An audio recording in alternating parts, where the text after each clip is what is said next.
অনুসরণ থেকে কিছুটা অংশ পাঠ করছি। যার বিশ্বাস যত কম সে তত আনডেভেলপড, কাঁচা, বুদ্ধি তত কম তীক্ষ্ণ। তুমি পণ্ডিত হতে পারো, কিন্তু যদি অবিশ্বাসী হও তবে তুমি কলের গানের রেকর্ডের কিংবা বাসাবাহী বলদের মতো নিশ্চয়ই। যার পাকা বিশ্বাস নেই তার অনুভূতি নেই, আর যার অনুভূতি নেই সে আবার পণ্ডিত কিসের? যার অনুভূতি যতটা তার দর্শন গান ততটা, আর গানেই বিশ্বাসের দৃঢ়তা। যদি বিশ্বাস না করো তোমার দেখাও হয় না, অনুভব করাও হয় না। আবার ওই দেখা ও অনুভব করা বিশ্বাসকেই পাকা করে দেয়। স্বস্তি, স্বস্তি, স্বস্তি। এখন নারী নীতি পাঠ করবেন আরকেনগর নোয়াগাঁও থেকে মনিকা দে।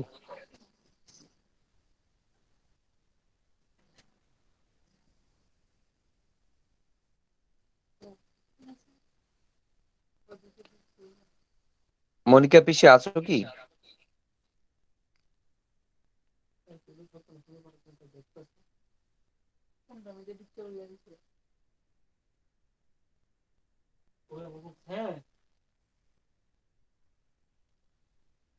আরে কাইটা আবার ঢুকতে পারবি।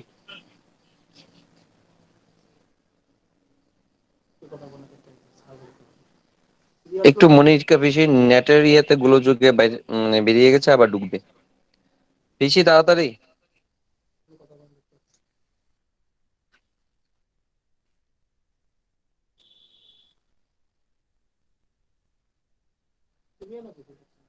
হ্যাঁ, আনমিউট করো, আনমিউট করো। উপরে তোমার ছবিটাতে টাচ করো।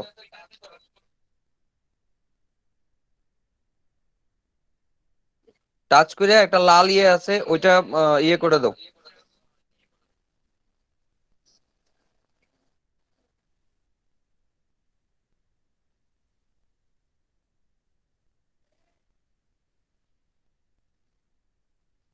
আনমিউট করো, উপরে টাচ করো, উপরে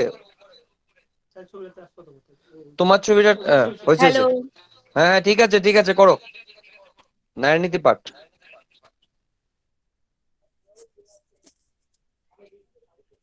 পরম প্রেমময় শ্রী শ্রী ঠাকুরের মুখশ্রী নিঃসৃত নারীর নীতি গ্রন্থ থেকে কিছু অংশ পাঠ করছি। মেয়ে আমার, তোমার সেবা, তোমার চলা, তোমার চিন্তা, তোমার বলা পুরুষ জনসাধারণের ভিতর যেন এমন একটা ভাবের সৃষ্টি করে যাতে তারা অবনত মস্তকে নত জানু হয়ে সসংভ্রমে ভক্তি গদগদ কণ্ঠে মা আমার, জননী আমার বলে মুগ্ধ হয়, বুদ্ধ হয়, তৃপ্ত হয়। তবেই তুমি মেয়ে, তবেই তুমি সতী। মায়ের মতন তুমি মানুষের মায়ের মতো আপনার হইতে চেষ্টা করো, তাহা কথায়, সেবায় ও ভরসায়, কিন্তু মেশায় নয়। দেখিবে কতই তোমার হইয়া যাইতেছে। বাণী সংখ্যা 1। স্বস্তি, স্বস্তি, স্বস্তি। জয় গুরু, বন্দে পুরুষোত্তমম। জয় গুরু, জয় গুরু। জয় গুরু। এখন আমরা ভজন পরিবেশন করতে চলছি। এখন ভজন পরিবেশন করবেন আরকেনগর থেকে সরসিজ দেবনাথ। আমি সরসিজকে বলবো ঠাকুরের একটি ভজন শোনানোর জন্য। জয় গুরু। জয় গুরু সবাইকে। হ্যাঁ, জয় গুরু, জয় গুরু। শোনা যাচ্ছে তো? ক্লিয়ার আসছে?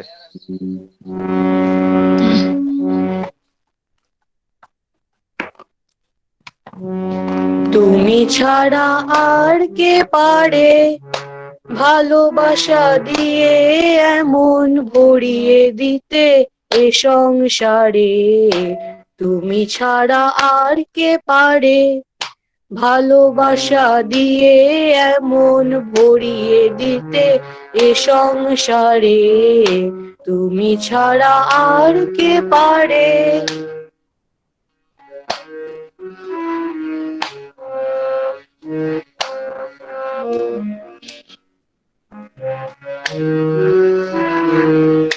না করে কোনো যতন পেয়েছি এমন রতন, না করে কোনো যতন পেয়েছি এমন রতন, এ রতন যায় না খোয়া, এ রতন যায় না খোয়া, বিলিয়ে দিলে যারে তারে তুমি ছাড়া আর কে পারে। ভালোবাসা দিয়ে এমন ভরিয়ে দিতে এ সংসারে তুমি ছাড়া আর কে পারে।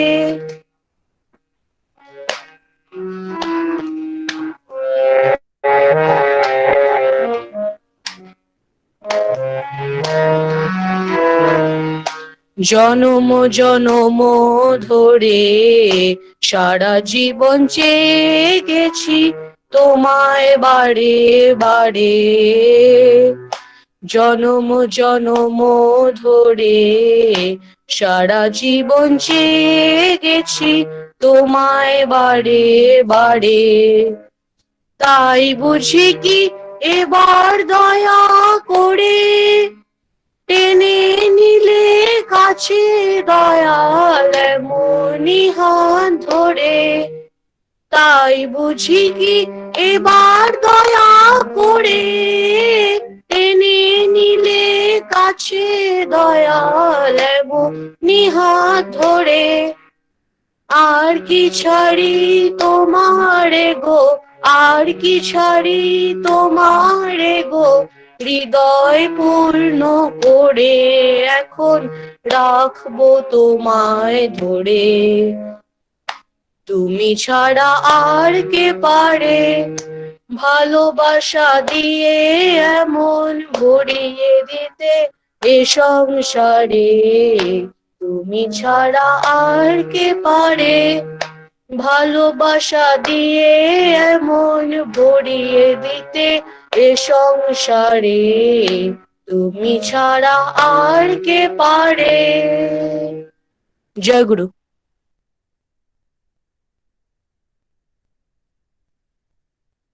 হ্যাঁ, জয় গুরু। আঙ্কেল, খুব সুন্দর হয়েছে, খুব ভালো। ঠাকুর তোমার মঙ্গল করুক। তারপরে আমরা চলে যাচ্ছি আবার একটা গান দিয়ে দে। ইষ্ট প্রসঙ্গ আমি দিয়েছিলাম। তো বৈদ্যদা একটু রোডে আছে, একটু ব্যস্ত আছে। বৈদ্যদা একটু পরে আসছে। আচ্ছা, যে কিন্তু ভাই, হ্যাঁ, বৈদ্যদা একটু পরে আসছে। জয়গুরু, মনে হয় বুদ্ধদেব একটু তো আপনার সাথে তোমার আলোচনা হইতেছে এখন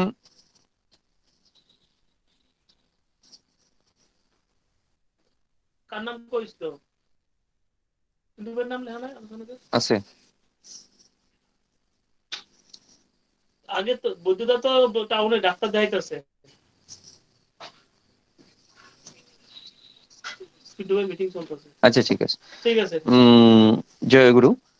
তো রাখো, যেটা বলেছিলাম যে ইষ্ট প্রসঙ্গ একটু দুলাল বৈদ্যদা একটু ব্যস্ত আছেন। দুলাল বৈদ্যদা একটু ব্যস্ততার কারণে ইষ্ট প্রসঙ্গটা দুলাল দাদা একটু পরে করবেন। তো আমরা সরাসরি এখন আবার ভজনে চলে যাব। এখন ভজন পরিবেশন করবেন শ্রীমান রণেন্দ্রনাথ ভৌমিক, মোহনপুর থেকে। আমি রণেন্দ্রনাথ ভাইকে অনুরোধ করব ঠাকুরের ভজন শোনানোর জন্য। রণেন্দ্রনাথ, তুমি কি আছো?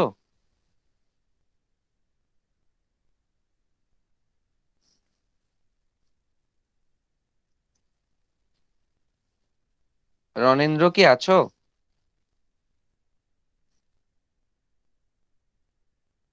নেই নেই, এখানে জয়েন করিনি রণেন্দ্র মনে নেই? হয়। জয়েন করিনি। রতনদা জয়েন করেছেন? রতনদা আছে কি? আগে আছি। আচ্ছা আচ্ছা, ঠিক আছে, হ্যাঁ, থাকবেন রতনদা। তো আমরা একটা কাজ করছি। তো মনে হচ্ছে রণেন্দ্রকে আমি পাচ্ছি না লাইনে। তো আমরা ইষ্ট প্রসঙ্গটা শুনে নিচ্ছি। আমাদের সভাপতি ঋত্বিক, শ্রীযুক্ত রতন পাল দাদা, যিনি মোহনপুর জিরানিয়াতে আছেন, ওনার শ্রীমুখ থেকে আমি রতন পাল দাদাকে বলবো ঠাকুরের ইষ্ট প্রসঙ্গ করার জন্য। জয় গুরু।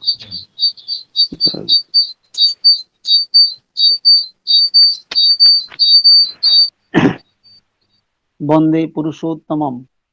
আজকে এই অনলাইন মহতি সৎসঙ্গের শ্রদ্ধেয় পুরোহিত, উপস্থিত ঠাকুরের পবিত্র পাঞ্জাধারী কর্মীগণ, আমার অশেষ শ্রদ্ধাভাজন দাদারা, স্নেহময়ী মায়েরা, ছোট ছোটরা, সবাইকে আমি আমার সশ্রদ্ধ জয়গুরু এবং যথাযোগ্য স্থানে প্রণাম জানাই। অনলাইন সৎসঙ্গের খবরটা আমি কমলপুর গিয়েছিলাম দীক্ষার কাজে, আসার পথে পেয়েছি, তাড়াহুড়ো করে সৎসঙ্গে জয়েন করলাম। সৎসঙ্গের খবর যখন শোনা যায় কানে যে আজকে অমুক জায়গায় সৎসঙ্গ আছে, এটা অনলাইন হোক আর যেভাবেই হোক, তখন আমরা প্রত্যেকেই উদ্গ্রীব হয়ে যাই। এই সৎসঙ্গ যিনি দিয়েছেন তার মঙ্গল কামনার জন্য শ্রী শ্রী ঠাকুরের রাতুল চরণে আমাকে দয়া করে সৎসঙ্গের উদ্যোক্তারা সুযোগ করে দিয়েছেন। আমি যখনই সৎসঙ্গে যাই আমার এমন একটা ভাবনার অনুভব হয়েছে যে যিনি বা যারা সৎসঙ্গের আয়োজন করেছেন, ওনারা নিমন্ত্রণ করেছেন মানে আমাকে দয়া করে শ্রী শ্রী ঠাকুরের রাতুল চরণে একটা প্রণামী দিয়ে সেই সৎসঙ্গদাতাদের সার্বিক মঙ্গল প্রার্থনা করার সুযোগ করে দিয়েছেন। সেটা পেয়ে আমি নিজেকে ধন্য মনে করি এবং কৃতজ্ঞতা স্বীকার করি। প্রিয় পরম এর দীক্ষা নিয়ে জীবনে চলতে শুরু করেছি।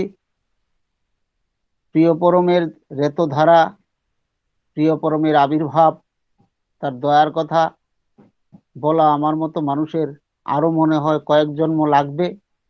তবু চলতে চলতে প্রিয় পরমকে যেভাবে অনুভব করেছি তার কয়েকটা কথা বলার চেষ্টা করছি। কিছুদিন আগে, প্রায় 5-6 দিন আগে, একটা দীক্ষার কাজে একজন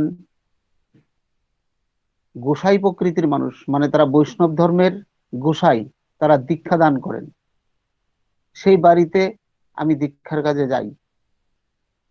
দীক্ষা হবে তার আগ মুহূর্তে এই বৈষ্ণব ধর্মের বৈষ্ণব মাতা, বৈষ্ণব দুজন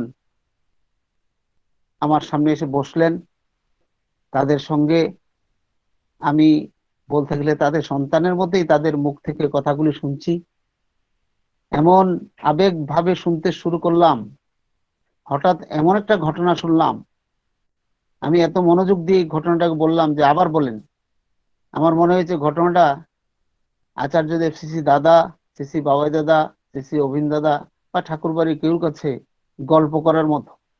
আমি সেই ঘটনাটা আজকে অনলাইন সৎসঙ্গে সবার কাছে শেয়ার করছি। বৈষ্ণব মাতা বললেন যে আমাদের পরিবারে কয়েক জন্ম থেকেই চলে আসছে এই গোসাই কাছ থেকে মন্ত্র নিয়ে আমাদের জীবন চলার পথ। তার মধ্যে আমরা, আমার স্বামী যিনি এখন বৈষ্ণব ধর্মের বৈষ্ণব হয়েছেন, উনিও দীক্ষা দেন। কিন্তু বাবা, একটা মজার ঘটনা ঘটে গেল আমাদের পরিবারের ভিতরে। আমি বললাম কি ঘটনা? বললো আমার ছেলেটা ওর মামার বাড়িতে সময় সময় বেড়াতে যায়।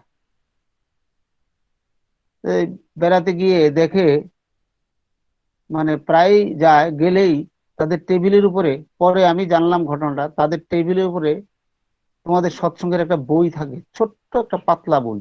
আমি বললাম কি সত্য? বলে না, তার চেয়েও পাতলা। তখন বুঝে গেলাম যে এটা উপাসনা।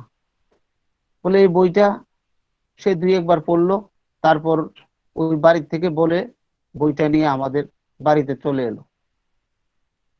কিছুদিন পরে এই বইটা দেখি আমার ছেলে প্রায়ই পড়াশোনা করে। আমাকে বলল, মা আমি কিন্তু অনুকূল ঠাকুরের দীক্ষা নিব। তখন বৈষ্ণব মাতা বললেন, বাবা আমাদের পরিবারের কয়েক পুরুষ ধরে চলে যাচ্ছে গোসাই মন্ত্র নিয়ে জীবন চলার পথে চলা। তুই এটা কি বলিস, অনুকূল ঠাকুরের দীক্ষা নিবি? তারা তো আমাদের মতের না। তখন সে যেভাবেই হোক এই বইটা পড়ে তার যতটুক জ্ঞান অর্জন হয়েছে সেই মতে তার মার সঙ্গে বাক্যালাপ করে। একটা সময় বলল, বাবা আমি রাজি হয়ে গেলাম।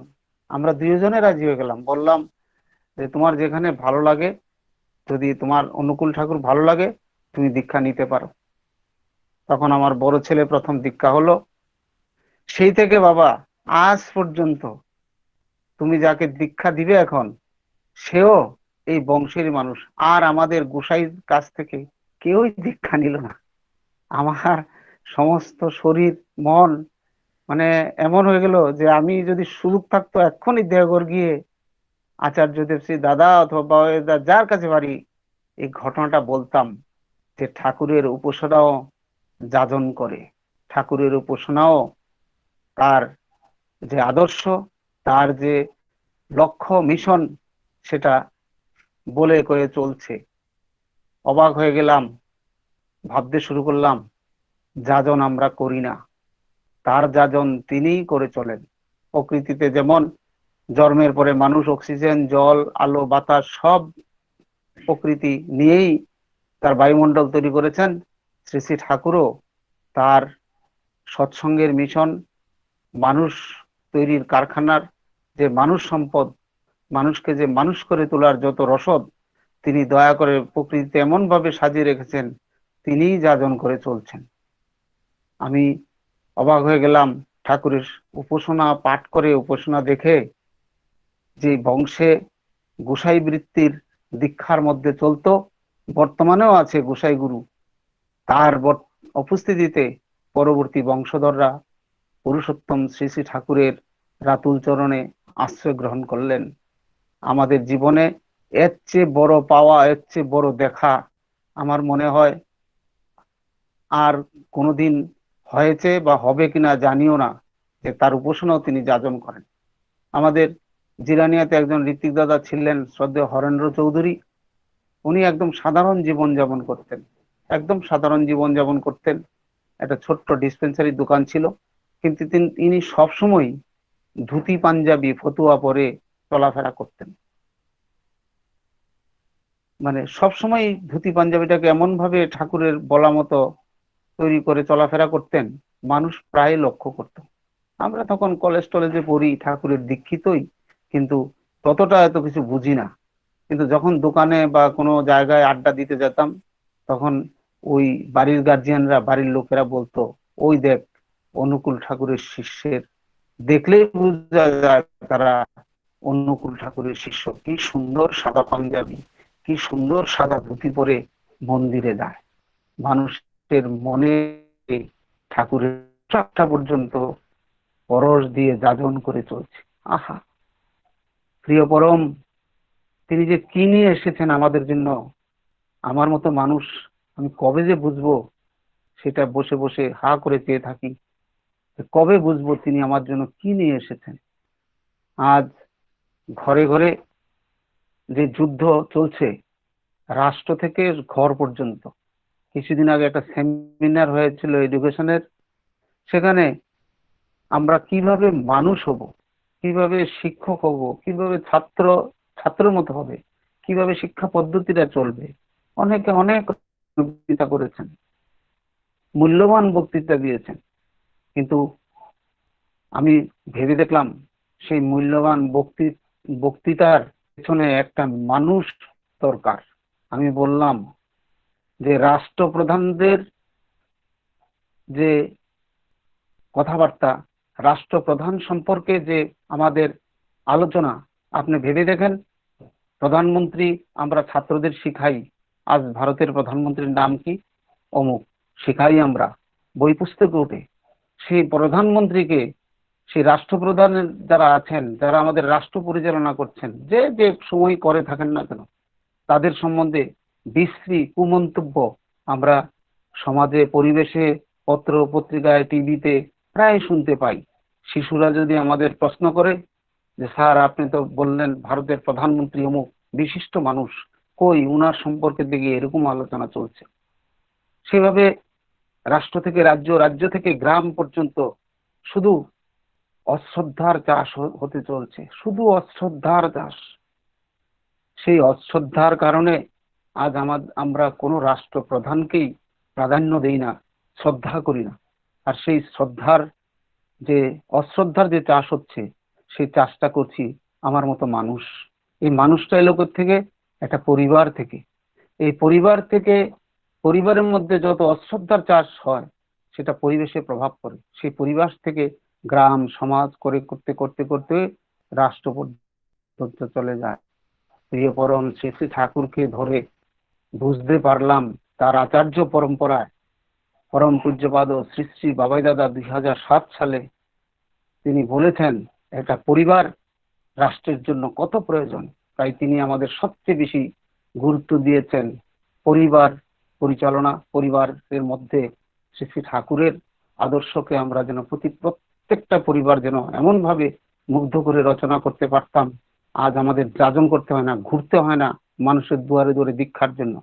মানুষই আসতো ঠাকুর কোথায় আছে, ঠাকুরের দীক্ষা কিভাবে নেওয়া যায়। কি সুন্দর বাবাইদা বলেছেন যে সূর্য ওঠার আগে যাতে আমাদের পরিবারের সবাই মিলে ইষ্টভৃতির ভোগ নিবেদন করি। আর সেই ভোগটা এমন এমন ভাবে, আমার ব্যক্তিগত অনুভূতির কথা বলছি, ভুল হলে ক্ষমা করে দেবেন, এমন ভাবে আমি আমার বাড়িতে এবং আমার ছোটরা যারা আছে সবার কাছে বলি যে তুমি একটা ভালো অঙ্ক করলে, খুব সুন্দর হাতের লেখা তোমার, তুমি লাস্টে রেজাল্ট লিখলে 1 to 4 না লিখে 1 to 5 লিখলে তোমার অঙ্কটা কিন্তু মাস্টারমশাই কেটে দেবেন, স্যার কিন্তু কেটে দেবেন। তুমি এত সুন্দর করেছো কিন্তু 4 এর জায়গায় 5 লিখেছো, কেটে দেবেন। আমার এরকম মনে হয়েছে ইষ্টভৃতির যে প্রণাম মন্ত্র, যে শত অনুজ্ঞা, ইষ্টভৃতি নিবেদন করার যে শ্রী শ্রী ঠাকুর দয়া করে আমাদের ভোগ নিবেদনের যে মন্ত্র দিয়েছেন, সেটা যথার্থভাবে আমি আমার পরিবারের আমরা সবাই মিলে করছি কিনা সেটা দেখা পরিবারের গার্জিয়ান হিসেবে, বাবা হিসাবে, মা হিসাবে আমার একান্ত কর্তব্য। কারণ দেখি অনেক ছেলেমেয়েরা আমার ঘরেই ঘুম থেকে উঠে কোন রকমে অর্ঘ্যগুলি ঠাকুরের কাছে রাখতে পারলেই চলে। এই যে কোন রকমের রাখা, এই কোন রকম করতে করতে করতে করতে দেখা যাবে কোন রকমের বোঝাটা তার রাস্তাটা অনেক বড় হয়ে গেছে একদিন। তাই বাবাইদা বললেন আমরা যদি সূর্য ওঠার আগে নিষ্ঠা সহকারে শ্রী শ্রী ঠাকুরের ভোগ নিবেদন করি। বললেন একটু সময় নাম করার জন্য। নাম তো করতেই হবে, নাম না করে ঠাকুরকে বোঝার কোনো রাস্তা নেই। কমপক্ষে 45 মিনিট বাবাইদা দয়া করে বললেন যারা পারে না তারা 7 মিনিটও যাতে নাম করে। শঙ্খ ফু দিয়ে প্রার্থনার কথা বললেন বাড়িতে। এই যে শঙ্খ ফু, এটা মঙ্গল শঙ্খ, মঙ্গল ধ্বনি, কুরুক্ষেত্র যুদ্ধ পর্যন্ত শঙ্খ ধ্বনি দিয়ে শুরু শেষ হয়েছিল। সেই মঙ্গল শঙ্খ যদি কোনো বাড়িতে, কোনো এলাকার বাড়িতে সূর্য উদয় সূর্য অস্তে বাজে, তাহলে তার পরিবেশটা পর্যন্ত থেকে গ্রহ দূর, বিগ্রহ, নিন্দা, চর্চা এগুলি ধীরে ধীরে ধীরে ধীরে দূর হয়ে যায়। তিনি প্রার্থনা করতে বললেন। প্রার্থনার পরে বললেন আমরা যাতে ঠাকুর প্রণাম করার পরে মা বাবাকে প্রণাম করি, নৃত্য যাতে করি। বললেন ছবিতেও যাতে প্রণাম করি, যদি না থাকে স্ত্রী তার স্বামীকে প্রণাম করবে, সন্তান তার মা বাবাকে প্রণাম করবে। এই সাইন্টিফিক একটা পারিবারিক চলন দেখা গেল একদিন এই পরিবারে এমন একটা মহৎ শক্তিশালী ভিত তৈরির মতো হলো, যে ভিতে মা যেমন ছেলে মেয়েদের ভালোবাসে, তার মধ্যে কোনো কনসিডারেশন, কোনো ক্যালকুলেশন থাকে না, ঠিক সেই পরিবারে বাবা মা স্ত্রী পুত্র পরিবার সবার ভিতরে এমন একটা লাভ অ্যাফেয়ার্স তৈরি হয়। আর সেই লাভ অ্যাফেয়ার্সটা সে তার স্কুলে কলেজে রাস্তা ঘাটে একটা রিক্সা শ্রমিকের সঙ্গেও সে এমন বিহেভ করে, রিক্সা শ্রমিকটাও সে আনন্দে ভরে যায় যে দেখো আমি একটা প্যাসেঞ্জার পেয়েছিলাম, তার কথাগুলি এমন, তার ভাষাগুলি এমন, তার মধুরতা এমন। দোকানদার মুগ্ধ হয়ে যায়, রাস্তাঘাটে সবজি বিক্রেতা থেকে সবাই মুগ্ধ হয়ে যায় পারিবারিক এই প্রণামের ভিত থেকে, প্রার্থনার ভিত থেকে। তারপর বললেন থানকুনি পাতা জল যাতে আমরা খাই। দীক্ষার সঙ্গে ওতপ্রোত জড়িয়ে আছে সেই থানকুনি পাতা। দীক্ষার সময় ঋত্বিক দাদারা বলে দেন থানকুনি পাতা খাওয়ার জন্য, কিন্তু আমি আমার পরিবারে যদি লক্ষ্য করি যে থানকুনি পাতা খাওয়ার গুরুত্বটা পরিবারের 4 জনের মধ্যে একজনের সাংঘাতিক, উনি উঠে সময় সময় করে থানকুনিতে জল খেয়ে নেন। বাকি একজন দেখা যায় অনীহা, একজন দেখা যায় ভুলেই যায়, আরেকজন দেখা যায় এই থানকুনি পাতা খেতে হবে, আচ্ছা একটা চিমটি দিয়ে কোনো রকমে খায়। এই যে ফাঁকা ফাঁকা ফাঁকা ফাঁকা তার কথাগুলি আমি পালন করে চলছি, তাহলে তার যে মিশন, তিনি যা চেয়েছেন, এবার চেয়েছেন তিনি 3.5 কোটি দীক্ষা। আচার্যরূপী শ্রী শ্রী ঠাকুরের শ্রীমুখ থেকে বেরিয়ে গেছে 3.5 কোটি দীক্ষা হতে হবে। সেই দীক্ষাটা হতে গেলে আমরা যারা সৎসঙ্গীরা এখন ঠাকুরের যজন যজন ইষ্টভৃতি করার সস্তেনী করার চেষ্টা করে চলছি, আমাদের আরো কত চৌকস, আরো কত চলন পরিবর্তন আনা দরকার। আমি এটা আমার ব্যক্তিগত জীবনে সাংঘাতিক ভাবে অনুভব করেছি। তাহলেই মনে হয় তার 3.5 কোটি দীক্ষা সম্ভাবনা অনেক অনেক বেশি বেড়ে যাবেন। তার আশীর্বাদ তো হয়েই আছে, হবেই এটা, কিন্তু হওয়ার মধ্যে দিয়ে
আমাদের আমরা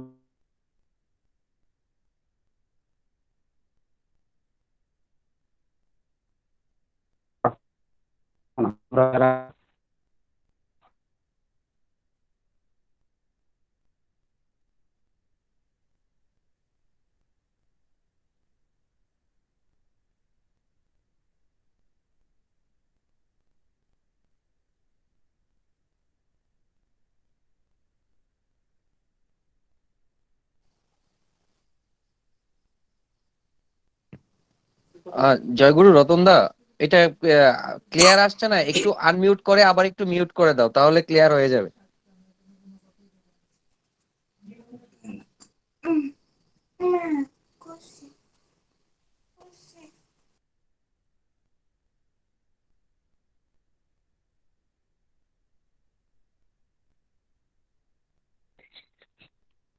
হ্যালো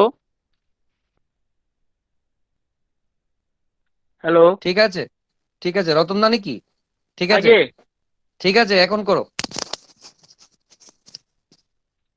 আমার কথাগুলি কি শোনা গেছিল না?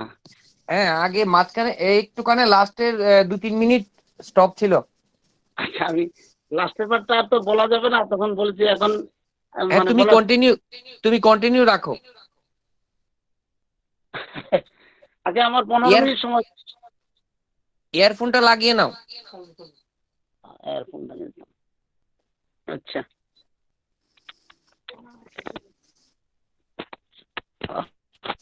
আমি তো লক্ষ্যই করছি না। হ্যালো, হ্যাঁ, ঠিক আছে। আমি ক্ষমা নিচ্ছি, আমি তো ফোনের ব্যাপারে তো বেশি অভিজ্ঞ না, কোথাও ভুল হয়ে গেছে। যে জায়গাটা আমার, যেই জায়গাটা একবার বলে গেছি, এটা তো সে বলতে পারবো না, তবু চেষ্টা করছি। মানে এই উম, পরিবার পরিবার গঠনের যে মূল মন্ত্র, প্রিয় পরম শ্রী শ্রী ঠাকুর দয়া করে আচার্য পরম্পরায় আমাদের ঘরে ঘরে তৈরি করতে চেয়েছেন, সেই পরম্পরার চলনটা আমি সবার কাছে বিনম্র প্রার্থনা করব। শ্রী শ্রী ঠাকুর, আচার্যদেব, শ্রী শ্রী অবিন্দদা পর্যন্ত সবাই চেয়েছেন আমরা পরিবারের ভিতটা যাতে এমন ভাবে তৈরি করি, মা যেমন ছেলের সঙ্গে কনসিডার করে না, ক্যালকুলেশন করে না, লাভ অ্যাফেয়ার, সেই অ্যাফেয়ার্সটা যেন আমার পরিবারে তৈরি হয়, আমার ছেলের ভিতরে, আমার মেয়ের ভিতরে, আমার স্ত্রীর ভিতরে, আমার ভিতরে। আর এই অ্যাফেয়ার্সটা তৈরি করতে গেলেই তিনি চেয়েছেন আমরা প্রার্থনার পরে স্ত্রী তার স্বামীকে প্রণাম করবে, সন্তান তার মা বাবাকে প্রণাম করে, যদি মা বাবা না থাকে ছবিতেও যাতে আমরা প্রণাম করি। তারপর থানকুনি পাতা। এই থানকুনি পাতা সম্বন্ধে আমার পরিবারে যে অনীহা, দেখা গেল একজন খুব নিষ্ঠা সহকারে 4টা থানকুনি পাতা খায়, জল খায়, আরেকজন ভুলে যায়, আরেকজন দেখা যায় কোন রকম একটা চিমটি কেটে একটা পাতা তুলে নিয়ে খায়।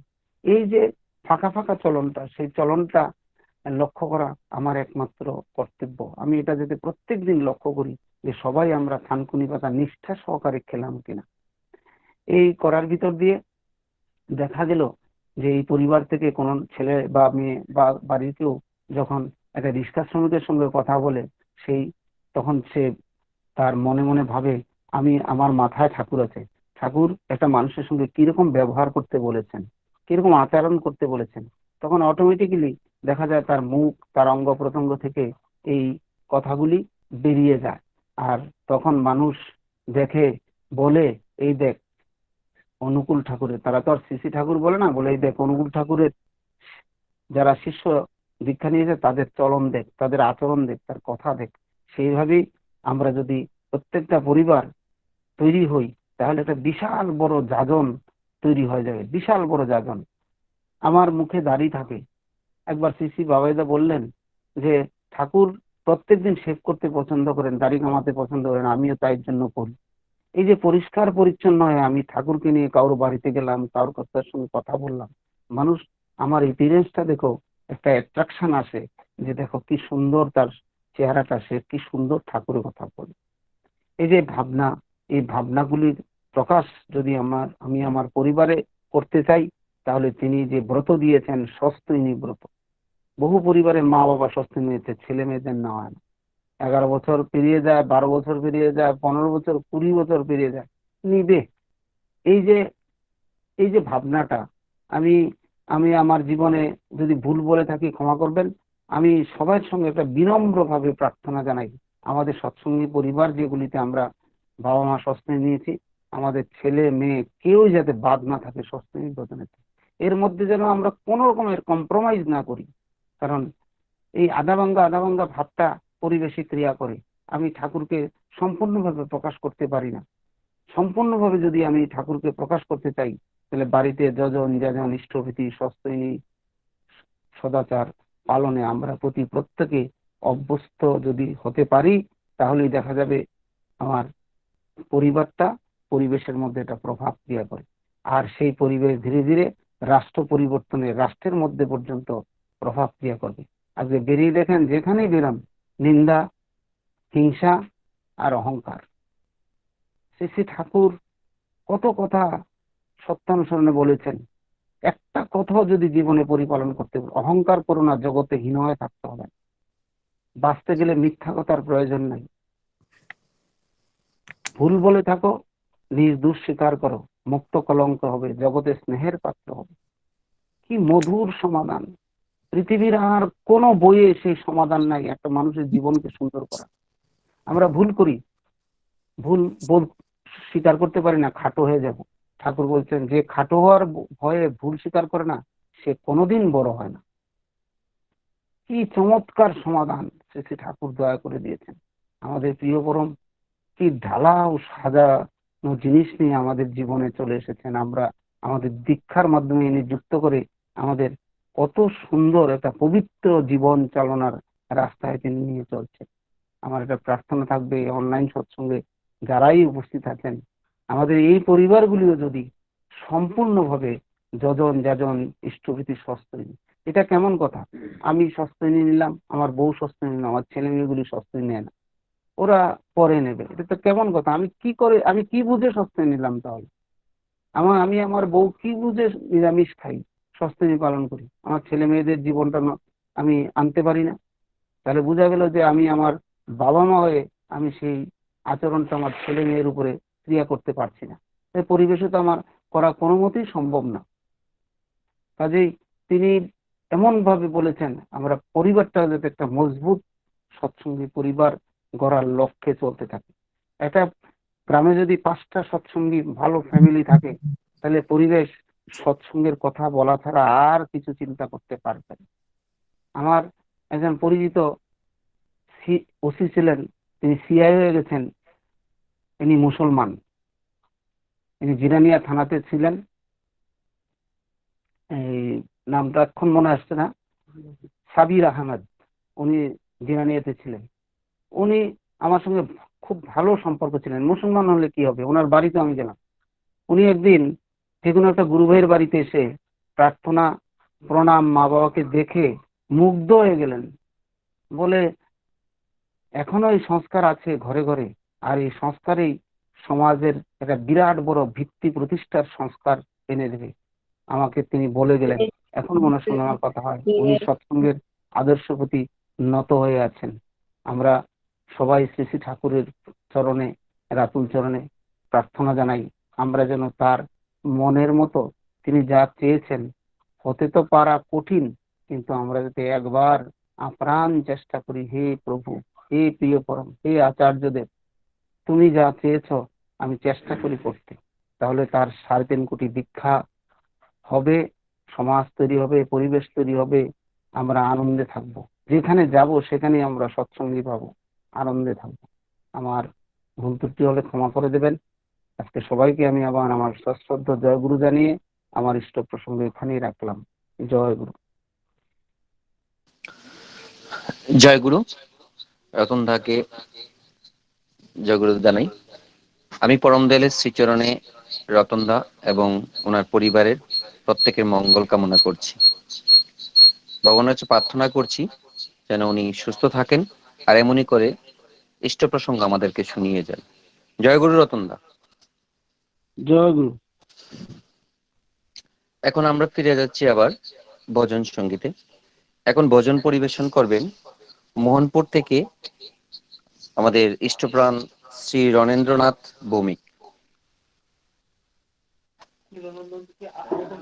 জয় গুরু দাদা, শোনা যাচ্ছে? শোনা যাচ্ছে, ঠিক আছে। জয় গুরু, শোনা যাচ্ছে? হ্যাঁ, শোনা যাচ্ছে। সবাইকে আনন্দিত জয় গুরু জানাচ্ছি।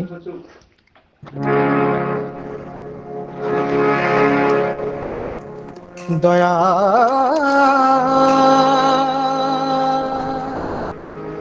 এলে দয়া করে, দয়া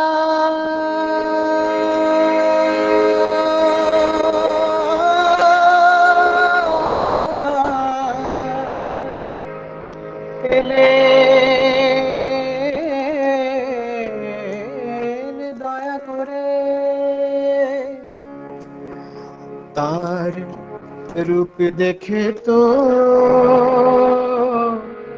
বোঝা যায় রে, ভুলবি কেমন করে, তার রূপ দেখে তো বোঝা যায় রে, ভুলবি কেমন করে, তার রূপ দেখে তো বোঝা যায় রে, ভুলবি কেমন করে। তোরা ডেকেছিস কত হয়ে ব্যথা হত, ডেকেছিস কত হয়ে ব্যথা হত, বাঁচার পথ না পেয়ে। তোরা ডেকেছিস কত হয়ে ব্যথা হত, বাঁচার পথ না পেয়ে। দয়া এলেন দয়া করে, দয়াল এলেন দয়া করে, দয়াল এলেন দয়া করে। ডাকছেন তিনি অবিরত, যেথায় যারা আছিস যত, ডাকছেন তিনি অবিরত, যেথায় যারা আছিস যত, বাঁচা বাড়ার অমোঘ পথ জেনে যাস, প্রাণ ভরে আর বাঁচা বাড়ার অমোঘ পথ জেনে যা। আসন প্রাণ ভরে দয়াল এলেন দয়া করে, দয়াল এলেন দয়া করে। তার আসনে বার টলিল রে, তার আসনে বার টলিল রে, তার আসনে বার টলিল রে, তার তারে অশ্রু ধারায় আনিল রে, আসনে বার টলিল রে, তারে অশ্রু ধারায় আনিল রে, আসনে বার টলিল রে। ওরে দেখে নাচে এসেছে পাঞ্চজন্য হাতের, তার আসনে বার টলিল রে, তার আসনে বার টলিল রে, তার আসনে বার টলিল রে, তার আসনে বার টলিল রে, তার আসনে বার টলিল রে, তার আসনে বার টলিল রে, তার অশ্রু ধারায় আনিল রে, আসনে বার টলিল রে, তার অশ্রু ধারায় আনিল রে, আসনে বার টলিল রে। ওরে দেখ না যে এসেছে পাঞ্চজন্য হাতের, তার আসনে বার টলিল রে, তার আসনে বার টলিল রে। দয়াল এলেন দয়া করে, দয়াল এলেন দয়া করে। শান্তির লাগি কত কি করিলি, ভাবিয়া দেখলা তাহা, শান্তির লাগি কত কি করিলি, ভাবিয়া দেখলা তাহা। শান্তি কি পেলি কত কি ছুটিলি, সব কি যায় রে পার। শান্তি কি পেলি কত কি ছুটিলি, সব কি যায় রে পাহাড়। সুখ শান্তি সবে তারি হাতে, যোগ থাকিলে তারি সাথে। সুখ শান্তি সবে তারি হাতে, যোগ থাকিলে তারি সাথে। সুখ শান্তি সব তারি হাতে, যোগ থাকিলে তারি সাথে। বিবেক বুদ্ধি সজাগ হয় তার, বিবেক বুদ্ধি সজাগ হয় তার, শান্তি সুধা পায় রে। বিবেক বুদ্ধি সজাগ হয় তার, শান্তি সুধা পায় রে।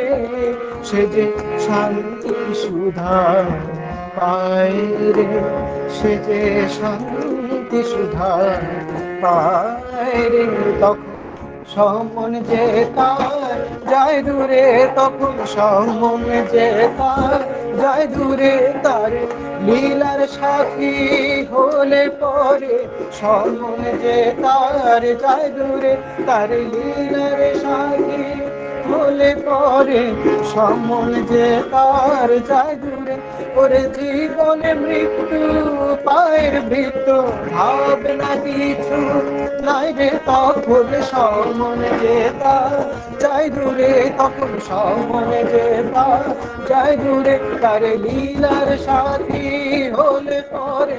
সমন যে তার যায় দূরে, তার লীলার সাথী হলে পরে।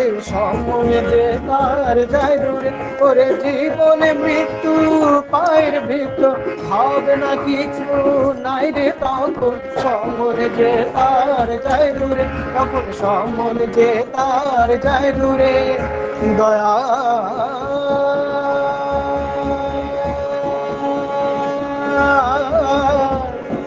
দয়া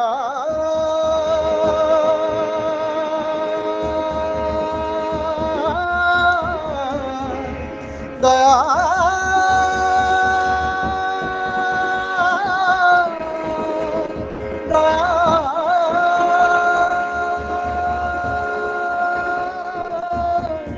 তখন সমরে তার যায় দূরে, তখন সমরে তার যায় দূরে, তখন সমরে তার যায় দূরে।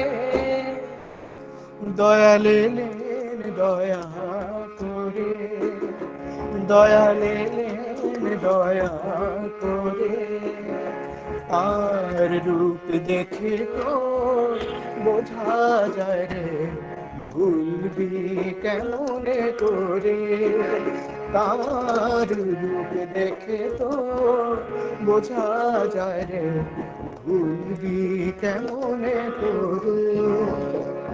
দয়া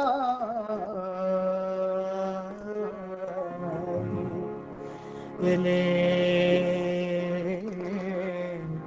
দয়া করে। জয় গুরু। জয়গুরু রণেন্দ্রনাথ ভাই, খুব সুন্দর। আমি পরম দয়ালের শ্রীচরণে তোমার মঙ্গল কামনা করি, তুমি ভালো থেকো। জয়গুরু। এখন আহ এখন কীর্তন পরিবেশন করবেন রানীবাজার থেকে দীপঙ্কর দাস। আমি দীপঙ্কর দাসকে বলবো ঠাকুরের কীর্তন পরিবেশন করার জন্য। জয় গুরু। হ্যাঁ জয়গুরু, শোনা যাচ্ছে, বলো। ওগো অসীম তুমি সসীম হয়ে আসিলে ধরা, সবারই প্রেম বিলাতে।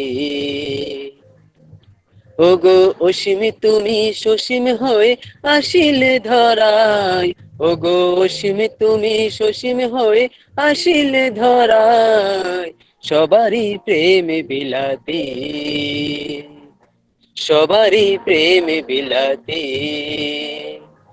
দুঃখ গুলো সব ভোলাতে, সবারই প্রেম বিলাতে।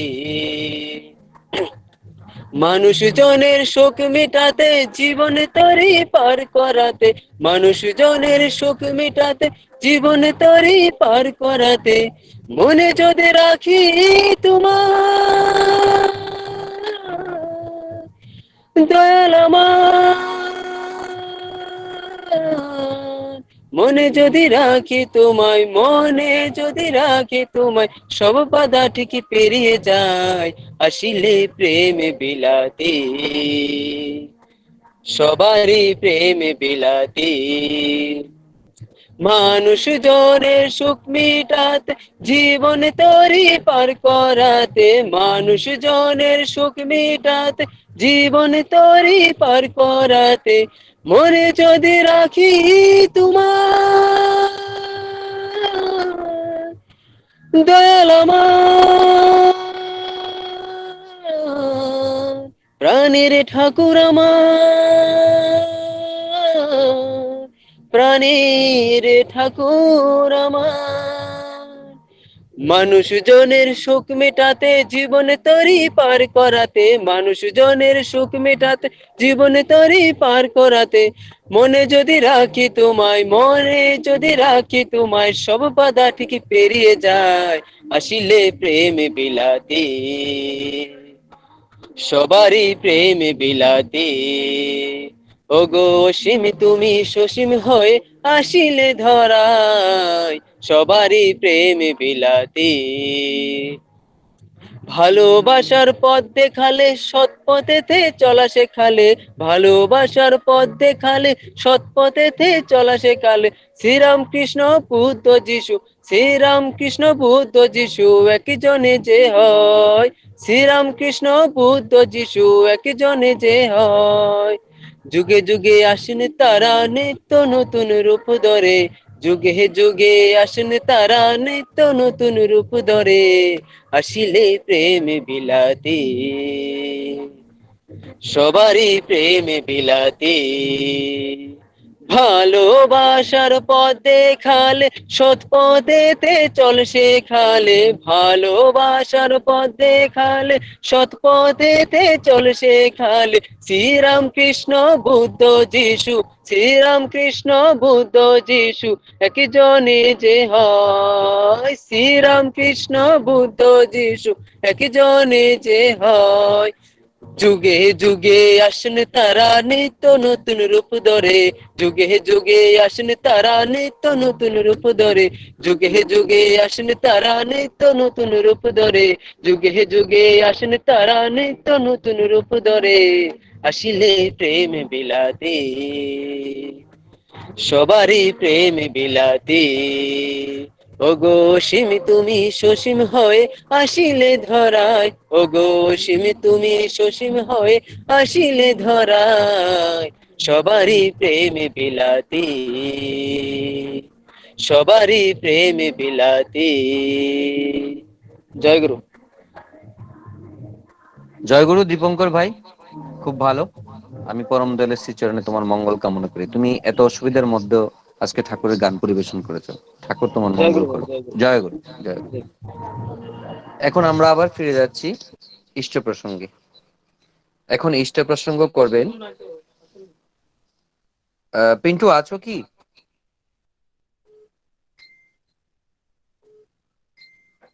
পিন্টু?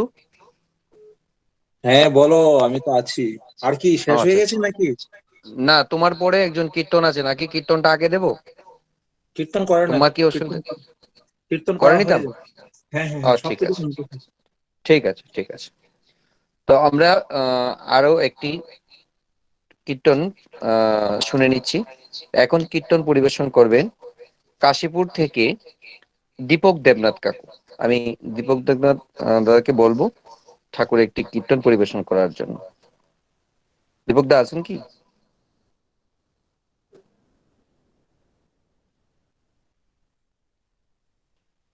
দীপক দা?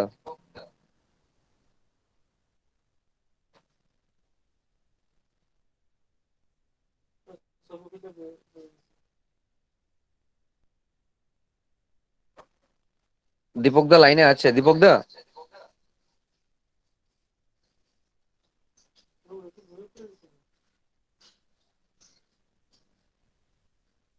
হ্যালো, দীপক দাকে বলছি। দীপক দা, আপনার এখন কীর্তন পরিবেশন করার ইয়ে। দীপক দা, আপনার এটা আনমিউট করুন। এই ছবিটাতে টাচ করেন, আপনার ছবিটাতে টাচ করেন। টাচ করলে একটা মাইক্রোফোন আইবো, ওইটাতে আপনি ইয়ে করেন, টাচ করেন, তাহলে আনমিউট হয়ে যাবে।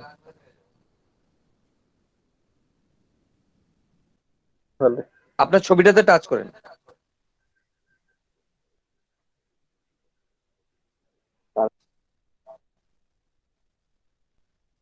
দীপক দা, আপনার ছবিটা যেটা আছে উপরে, ছবিটাতে টাচ করেন।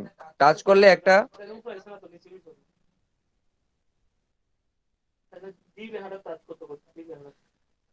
আপনার যে ইয়েটা আছে ওইটা টাচ করেন, লেখাটা দীপক দেবনাথ যেটা লেখা আছে এটা টাচ করেন।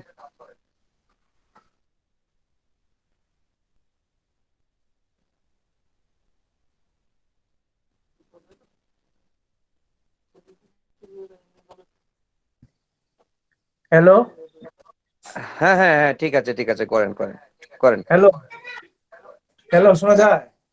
হ্যাঁ হ্যাঁ, শোনা যায়, ক্লিয়ার ক্লিয়ার। হ্যাঁ, ওকে। জয় গুরু সবাইকে।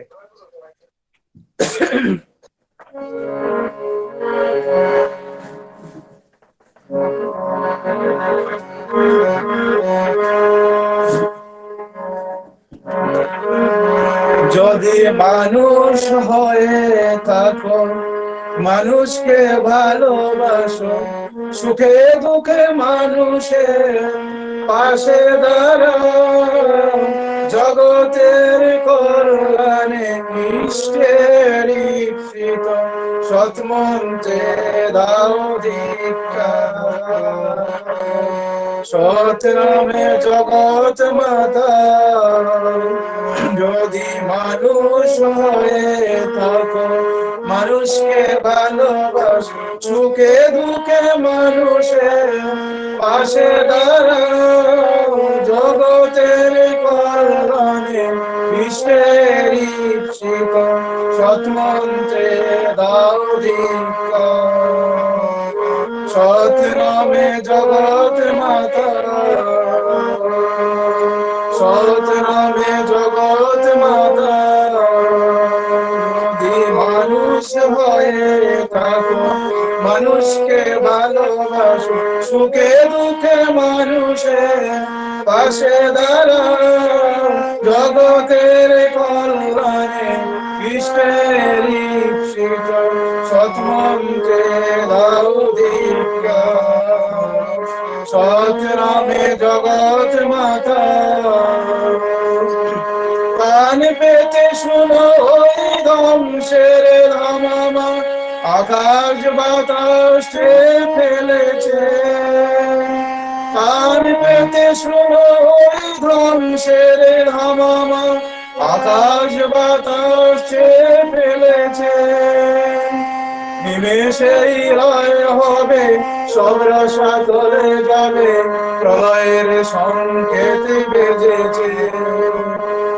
ভারত এখনই ধরো, উঠে পড়ে লেগে পড়ো, সৎমন্ত্রে দাও দীক্ষা।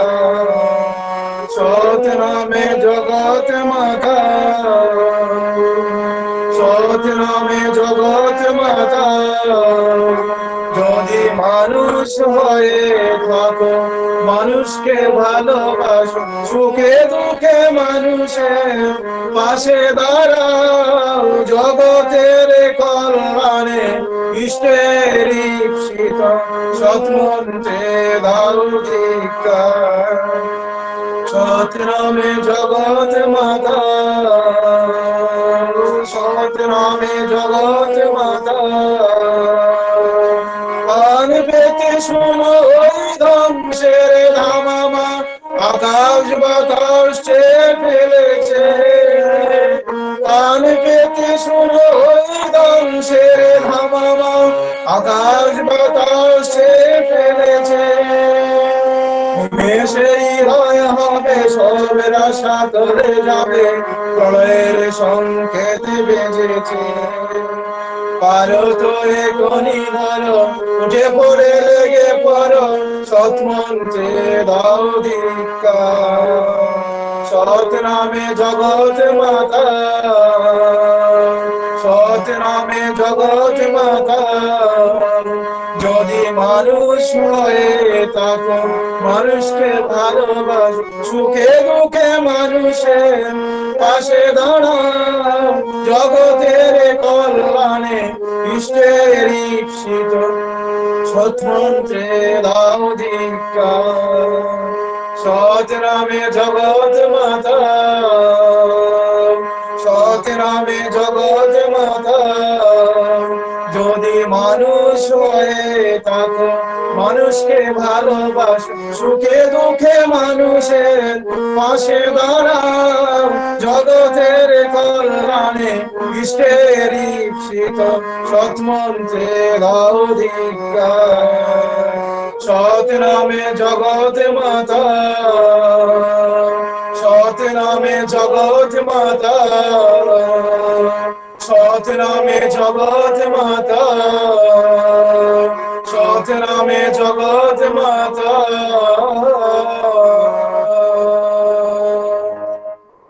জয় গুরু। জয় গুরু দাদা, জয় গুরু, জয় গুরু, জয় গুরু। জয় গুরু। খুব ভালো লাগলো, খুব ভালো লাগলো। জয় গুরু, ভালো থাকবেন। ঠাকুর সবাই আপনারা ভালো থাকেন। শ্রীচরণে প্রার্থনা করি। এখন আমাদের ভজন কীর্তন এখানে সমাপ্ত হলো। এখন আবার ইষ্ট প্রসঙ্গে আমরা ফিরে যাচ্ছি। এখন ইষ্ট প্রসঙ্গ করবেন খয়েরপুর চাঁদপুর থেকে পিন্টু ঘোষ, যিনি বর্তমানে এখন সিঙ্গাপুরে থাকেন। জয় গুরু। এবং ঠাকুরের সভাপতি ঋত্বিক আমাদের পিন্টু ঘোষ ভাই। আমি পিন্টু ঘোষ ভাইকে অনুরোধ করব ঠাকুরের প্রসঙ্গ করার জন্য। জয় গুরু।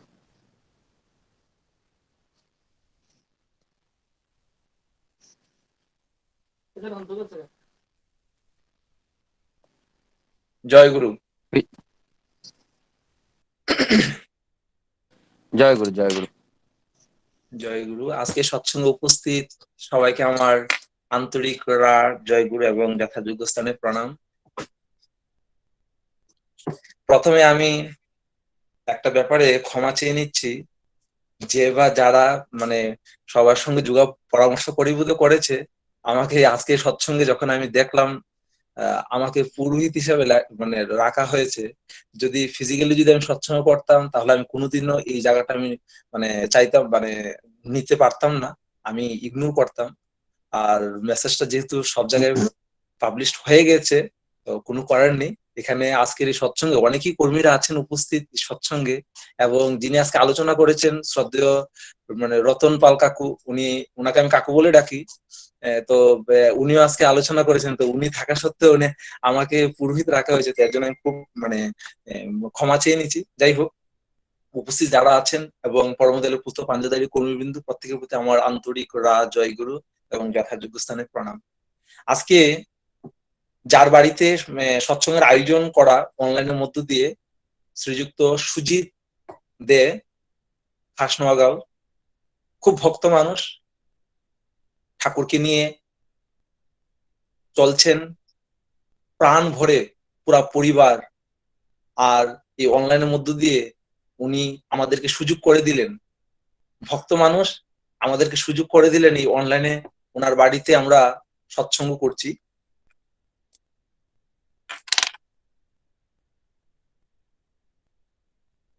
আমি নিজে কয়েকটা কথা বলছি ব্যক্তিগতভাবে ওনার সঙ্গে, যে মানে এতটাই প্রাণ কেন বলছি, মানে ভক্ত সবাই উপস্থিত যারা আছেন সবাই ভক্তরা মানে ঠাকুরের ভক্ত, ঠাকুরকে নিয়ে আপনারা সবাই আছেন বলেই এই গড়ের এত ব্যস্ততা, নিজের কর্ম, গড়ের অনেক কাজ থাকে, তা সত্ত্বেও এই অনলাইনে সৎসঙ্গে যুক্ত হয়ে সবকিছু সুন্দরভাবে শোনা, এনজয় করা, সবাই ভক্ত। আর সুজিতদার কথা বলতে গেলে ডাকনাম তারক, খুব ইষ্টপ্রাণ।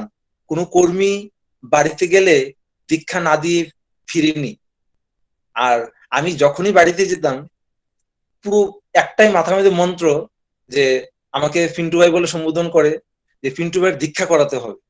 যিনি আজকে সঞ্চালক ও সেম, যতটুকুই পারে কাজের মধ্য দিয়ে পাগলপাড়া, ওর একটা মোটর বাইক আছে, ভিতরে ভিতরে যে এত দীক্ষা হয়েছে তা মানে কল্পনা করা যাবে না। এই 2 জন 5 জন 7 জন করে অনেক দীক্ষা, ওই দীক্ষার কাজে সুজিতদার যথেষ্ট অবদান। আমার মাধ্যমে যত দীক্ষা হয়েছে ঠাকুরের এই খাসনোয়াগাঁও, আরো ভিতরে ভিতরে আমার ঠিক নাম জায়গাগুলোর নামও মনে নেই, মানে এত ভাব। তো আসলে কি ব্যাপার হচ্ছে, ঠাকুরের কাজ করতে গেলে ভাবের দরকার, আমার ইচ্ছার দরকার। ভাব এবং ইচ্ছা দুটোটার প্রয়োজন।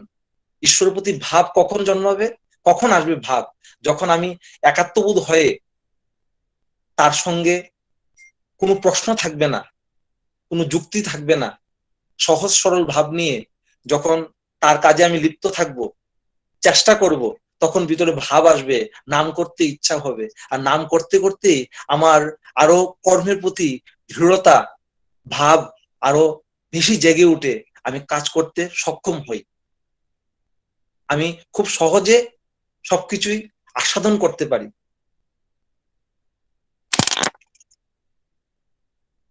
আর ইচ্ছা শক্তিটা তখন প্রবল হয়, তখন মনে হয় না আমি একটা গণ্ডির মধ্যে আবদ্ধ হয়ে থাকি, বা আমার অষ্টপাশে আমি নিজেকে বেঁধে রাখি। তখন অষ্টপাশের বাঁধন ছিন্ন হয়, আমি মুক্ত হতে পারি।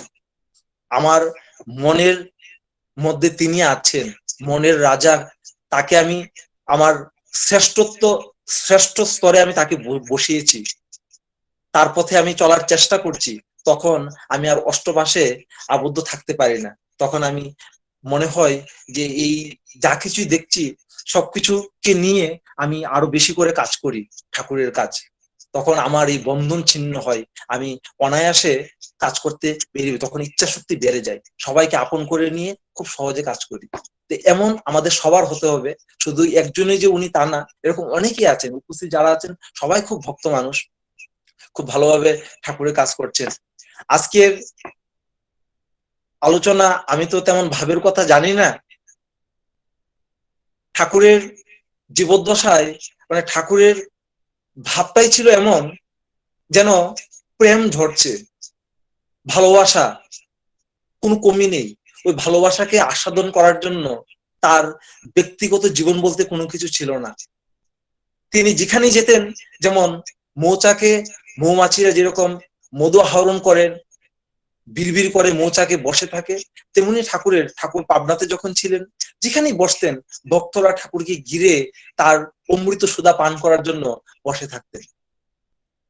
তার বাল্য জীবনে যদি দেখতে যাই, তার সহপাঠীরও মানে অনুকূল বলে মানে যা কিছু করবে যে ঠাকুর ছাড়া কিছু না, মানে একটাই ছিল মানে ঠাকুরের যে যেন প্রেম, ওই প্রেমকে মানে আস্বাদন করার জন্য তার যে ধারা বইছে ওই প্রেম ধারাকে আহরণ করার জন্য সবাই যেন মানে থাকতো। তো ওই ধারা আজও আমরা দেওঘরে দেখতে পাই, ঠাকুর বাড়িতে, ঠাকুর পরিবারের মধ্যে।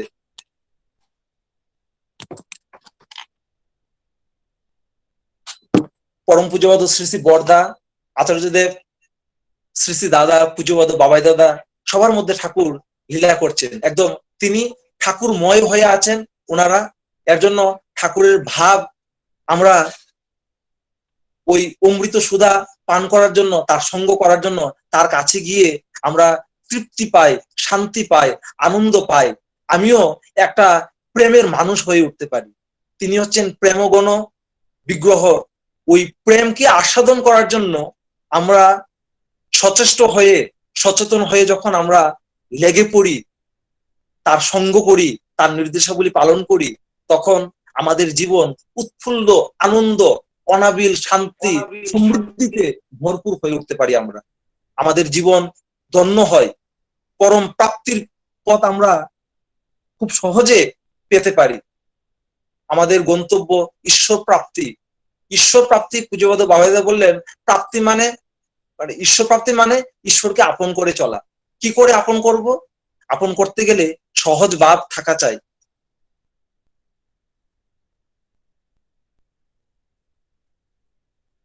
ঈশ্বরকে আপন করতে হলে সহজ ভাব থাকা চাই। তার কাছে যদি কোনো যুক্তি, কোনো প্রশ্ন নিয়ে যদি তার কাছে যদি যাই, তার কাজে যদি লাগি, তাহলে ওই সহজভাবে তিনি আমার কাছে ধরা দেন না। তিনি তার কাছে যেতে হবে সহজ সরল ভাব নিয়ে। সহজ সরল ভাব নিয়ে যখন যাব, তিনি আমার কাছে তিনি সহজে ধরা দেবেন। কোন রকম যুক্তি থাকবে না, কোন রকম কন্ডিশন থাকবে না। আমি তোমাকে ভালোবাসি, ওই ভালোবাসার মধ্যে কোন রকম মানে কপটতা থাকবে না, ছল ছাতুরি থাকবে না। আমার মনে যা, মুখেও তা। ওই ভালোবাসার মধ্যে তিনি আমাকে ধরা দেন, আমাকে আপন করে চলেন। আমার জীবন চলার পথে যখনই আমি দেখতে পাই বা বুঝতে পারছি বাধা বলে কোনো কিছু আসে, ওই বাধা যে আসছে, ওই বাধাকে আমার অতিক্রম করতে হবে। কি করে করব? যেমন নদীর চলার পথ হচ্ছে, যেখানে বাধা হয় ওই বাধাকে, তার যে গন্তব্য সমুদ্রে বিলীন হবে, নদীর গন্তব্য সমুদ্রে বা মহাসাগরে বিলীন হবে, ওই বিলীন হওয়ার জন্য যত বাধাই হোক না কেন, ওই বাধাকে তার দিক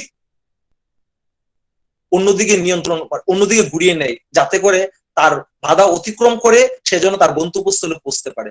আমাদের জীবনে যদি এমন বাধা কিছু যদি থাকে, তাহলে আমি ঠাকুরকে ধরেছি, ঠাকুরের পথে আমি চলছি। আমার জীবনে ভয় কি? ভয় বলতে কোনো কিছু নেই। আমাকে কে আটকে রাখবে? পরম পূজ্যপাদ আচার্যদেব শ্রী শ্রী দাদা বললেন, সর্বপ্রথম আমাদের দুর্বলতার বিরুদ্ধে যুদ্ধ করতে হবে, সাহসী হতে হবে, বীর হতে হবে। পাপের জ্বলন্ত প্রতিমূর্তি ওই দুর্বলতা। সত্যানুসরণের কথাটা বলে তিনি বললেন যে দুর্বলতা মানে কি? যা আমাকে বেঁধে রাখে, যা আমাকে আটকে রাখে, যা আমাকে বাড়তে দেয় না, এগিয়ে যেতে দেয় না, তাই দুর্বলতা। বৃত্তি প্রবৃত্তিতে আমি আবদ্ধ হয়ে আছি, আমি দুর্বলতাগ্রস্ত হয়ে আছি। ওই দুর্বলতাটাকে দূর করতে হবে। কি করে? তুমি প্রভু, আমি দাস। দাস মানে প্রভুর সেবা করা, তার নির্দেশাবলী পালন করে চলা, সহজ ভাব নিয়ে। আমার জীবনে তিনি মুখ্য, আর তাকে প্রতিষ্ঠা করে জীবনের মূল লক্ষ্য। ওই লক্ষ্যে যখন আমি এগুতে পারি, তখন ওই অষ্টপাশ আমাকে আবদ্ধ করে রাখতে পারে না, আটকে রাখতে পারে না। আমার কোনো লিমিটেশন বা গন্ডি বলতে কোনো কিছু থাকে না। আমি অসীম, আমি সবকিছু করতে পারি, তিনি আমার মধ্যে আছেন। পরম পূজ্যপাদ শ্রী শ্রী বাবাই দাদা বললেন যে যখন ভাবি যে আমার মধ্যে ঠাকুর আছেন, আমি ঠাকুর, ঠাকুরের মধ্যে ঠাকুর আমার মধ্যে আছেন, আমি জাগিয়ে তুলেছি, যখন ভাবি মনে হয় যে সারা পৃথিবীটা আমার হাতের মুঠোয়। ওই ভাব রাখতে হয়। এই বিশ্ব সাম্রাজ্য, এই যে যা কিছু দেখছি আমি, সবই তার সৃষ্টি, আমরা সবাই জানি। যখন আমি তার কাজ করছি, আমার ভয় কি? সারা পৃথিবী জুড়েই আমার জায়গা, সব জায়গাতে আমি কাজ করতে পারবো। আর আমি পারবো, আমাকে দিয়ে হবে বলেই তিনি আমাকে এত বড় দায়িত্ব দিয়েছেন, এত বড় সুযোগ করে দিয়েছেন। তিনি বললেন, আচার্য পরম পূজ্য শ্রী শ্রী দাদা, যে জন্ম জন্মান্তরের স্বীকৃতির ফলে আমরা কখনো বা তার পরিবারের একজন, কখনো তার মন্ত্র শিষ্য, কখনো বা তার তার সঙ্গ করি, আরো কিছু সুযোগ, আরো কিছু স্বীকৃতি থাকলে তার কাজ করার সুযোগ মেলে, এমন করে তিনি বললেন। তার ভাষা অনুযায়ী তো আমি বলতে পারবো না। তো এই যে ভাব, আমাদের জন্ম জন্মান্তরের স্বীকৃতি ছিল বলেই তাকে সহজভাবে গুরু রূপে, ইষ্ট রূপে আমরা পেয়েছি আমাদের জীবনে। আর এই জীবনটাকে আনন্দ উৎফুল্লদায়ক করতে গেলে তাকে মুখ্য করে চলা, কোন রকম প্রশ্ন থাকবে না। আমার কর্মের মধ্য দিয়ে আমি যদি হিসাব করতে যাই, সারাদিনে 24 ঘন্টার মধ্যে তার জন্য আমি কতটুকু ব্যয় করেছি। নিজের সংসার, পরিবার, পরিজন সবকিছু নিয়ে কিন্তু মাতুরা হয়ে আছি। ওই সংসারের সঙ্গতিশীল রেখে, সংসারকে রেখে আমি তার কাজ আমি কতটুকু করতে পেরেছি। এজন্য ঠাকুর বললেন যে গৃহ সন্ন্যাসী হওয়ার জন্য, ওই বনে জঙ্গলে গিয়ে নয়। গৃহ সন্ন্যাসী, আমার সংসারে আছি পাকাল মাছের মতন। ঠাকুর বললেন যে পাকাল মাছ হতে হবে। কেমন? আমি সংসারে আছি, কিন্তু সংসারে যে মায়া, জড়জাগৃতি যা কিছু আছে আমাকে ছুতে পারবে না। আমি তার কাজ করছি, তার কাজ করেই যাব। সংসারের মায়া আমাকে আটকে রাখতে পারবে। পাকাল মাছে কোনো ময়লা লাগে না, সংসারের কালিমা আমার গায়ে লাগবে না। আমি ঈশ্বরের দূত, আমি সংসার পেয়েছি তার দয়ায়। আমার পুত্র, কন্যা, স্ত্রী যাদেরকে পেয়েছি, এত বড় সংসার, মা বাবা সবাইকে পেয়েছি, আমি তার দয়াতে পেয়েছি। আর ঠাকুরকে ধরে শিখেছি আমার পিতা মাতাকে কি করে শ্রদ্ধা করতে হবে, ভক্তি করতে হবে, গুরুজনদেরকে কিভাবে প্রণাম করতে হবে, ঠাকুরকে ধরে শিখেছি। আমাদের কোনো যোগ্যতাই নেই তার যে কাজ করছি এখন, তিনি দয়া করে সুযোগ দিয়েছেন তার কাজ করার। কি যোগ্যতা আছে? আমরা অনেকেই হয়তো শিক্ষাগত যোগ্যতা দিয়ে মানে অনেক বড় ডিগ্রিধারী হতে পারি, বা অনেক প্রজ্ঞাবান, বা অনেক সাহিত্যিক, অনেক কিছু হতে পারি, কিন্তু আমার কি যোগ্যতা আছে তার দয়ার কথা পরিবেশন করা, তার কাজ করা, বা আমার কথার দ্বারা সবাই অনুপ্রাণিত হবে, তার ভাবিত হবে? কোনো যোগ্যতাই নেই। তিনি দয়া করে সুযোগ দিয়েছেন, তার দয়াতেই আমি এত বড় সংসার পেয়েছি এবং তার কাজ করার সুযোগ পেয়েছি। এই যে এত বিশাল একটা সংসার সারা বিশ্ব জুড়ে, এই সংসার আমি পেয়েছি, আমার কিছু ভূমিকা থাকা উচিত। কি করতে হবে? তাকে প্রতিষ্ঠা করা, নিজের কর্মের মধ্য দিয়ে, আমার চাল চলন কথনের মধ্য দিয়ে যেন সে ভাব জেগে ওঠে, সেই ভাবে যেন মানুষ অনুপ্রাণিত হয়, প্রাণ পায়। কাউকে 2-4 পয়সা বা কিছু পয়সা দিয়ে বা একটা কিছু করে দিলাম, ওটাই যে তার যে পাওয়া হলো, বা আমি অনেক কিছু করে নিলাম, তা নয়। কিন্তু আমার কাছে যেন ভরসা পায়, যুক্তি বা কোনো পরামর্শ দিয়ে সবাইকে যেন উদ্বুদ্ধ করে তুলতে পারি। ঠাকুর বললেন যে সেবা, সেবা মানে অনুসন্ধিৎসু সেবা। আমি যদি কাউকে, কেউ হয়তো খেতে পারছে না, তার খাওয়ার অন্য বাসস্থান আমি জোগাড় করে দিলাম, তার পরণ পরিচ্ছদের ব্যবস্থা করে দিলাম, বা কিছু একটা করে দিলাম ক্ষণিকের জন্য। কিন্তু ঠাকুর যেটা বলছেন যে সেবা মানে অনুসন্ধিৎসু সেবা, যেই সেবা অনুসন্ধান করে, যেটা তার জীবনে প্রয়োজন। আমার জীবনে যেই সেবার জন্য যেটা খাকতি আছে, আমি যার জন্য পারছি না, দেখা গেল কি আমার যথেষ্ট যোগ্যতা আছে কিন্তু ভালো একটা চাকরি পাচ্ছি না, বা একটা ব্যবসা করতে পারছি না, তো কি করে আমাকে মানে ওই ব্যবসার কাজে বা একটা কর্মসংস্থা করে দেওয়া যায়, সেটা যদি কেউ আমাকে সাহায্য করে, সহযোগিতা করে, তাহলে এটার যে সেবা আমি কিন্তু সারা জীবন মনে রাখবো। সেই আমিও যদি অন্যের ক্ষেত্রে করি, তারও কিন্তু মনে থাকবে। এতে করে ঠাকুরের ভাব প্রতিষ্ঠা হয়, ঠাকুরের কর্ম হয়। ওইটাই ঠাকুর বলছেন যে অনুসন্ধিৎসু সেবা, মানুষের জীবনে, মানুষের সঙ্গে মিশে তার জীবনের কি আছে, খাকতিটা কি আছে, ওইটাকে পরিপূর্ণ করা। এইভাবে তাকে সবাইকে নিয়ে চলতে হবে। এই চলার মধ্য দিয়ে একটা আনন্দ পরিবেশ সৃষ্টি হয়। ঠাকুর এটাই চেয়েছেন। এর জন্য তিনি ডাক দিলেন যে সবাইকে সেই ভাবে ভাবিত করে তোলা,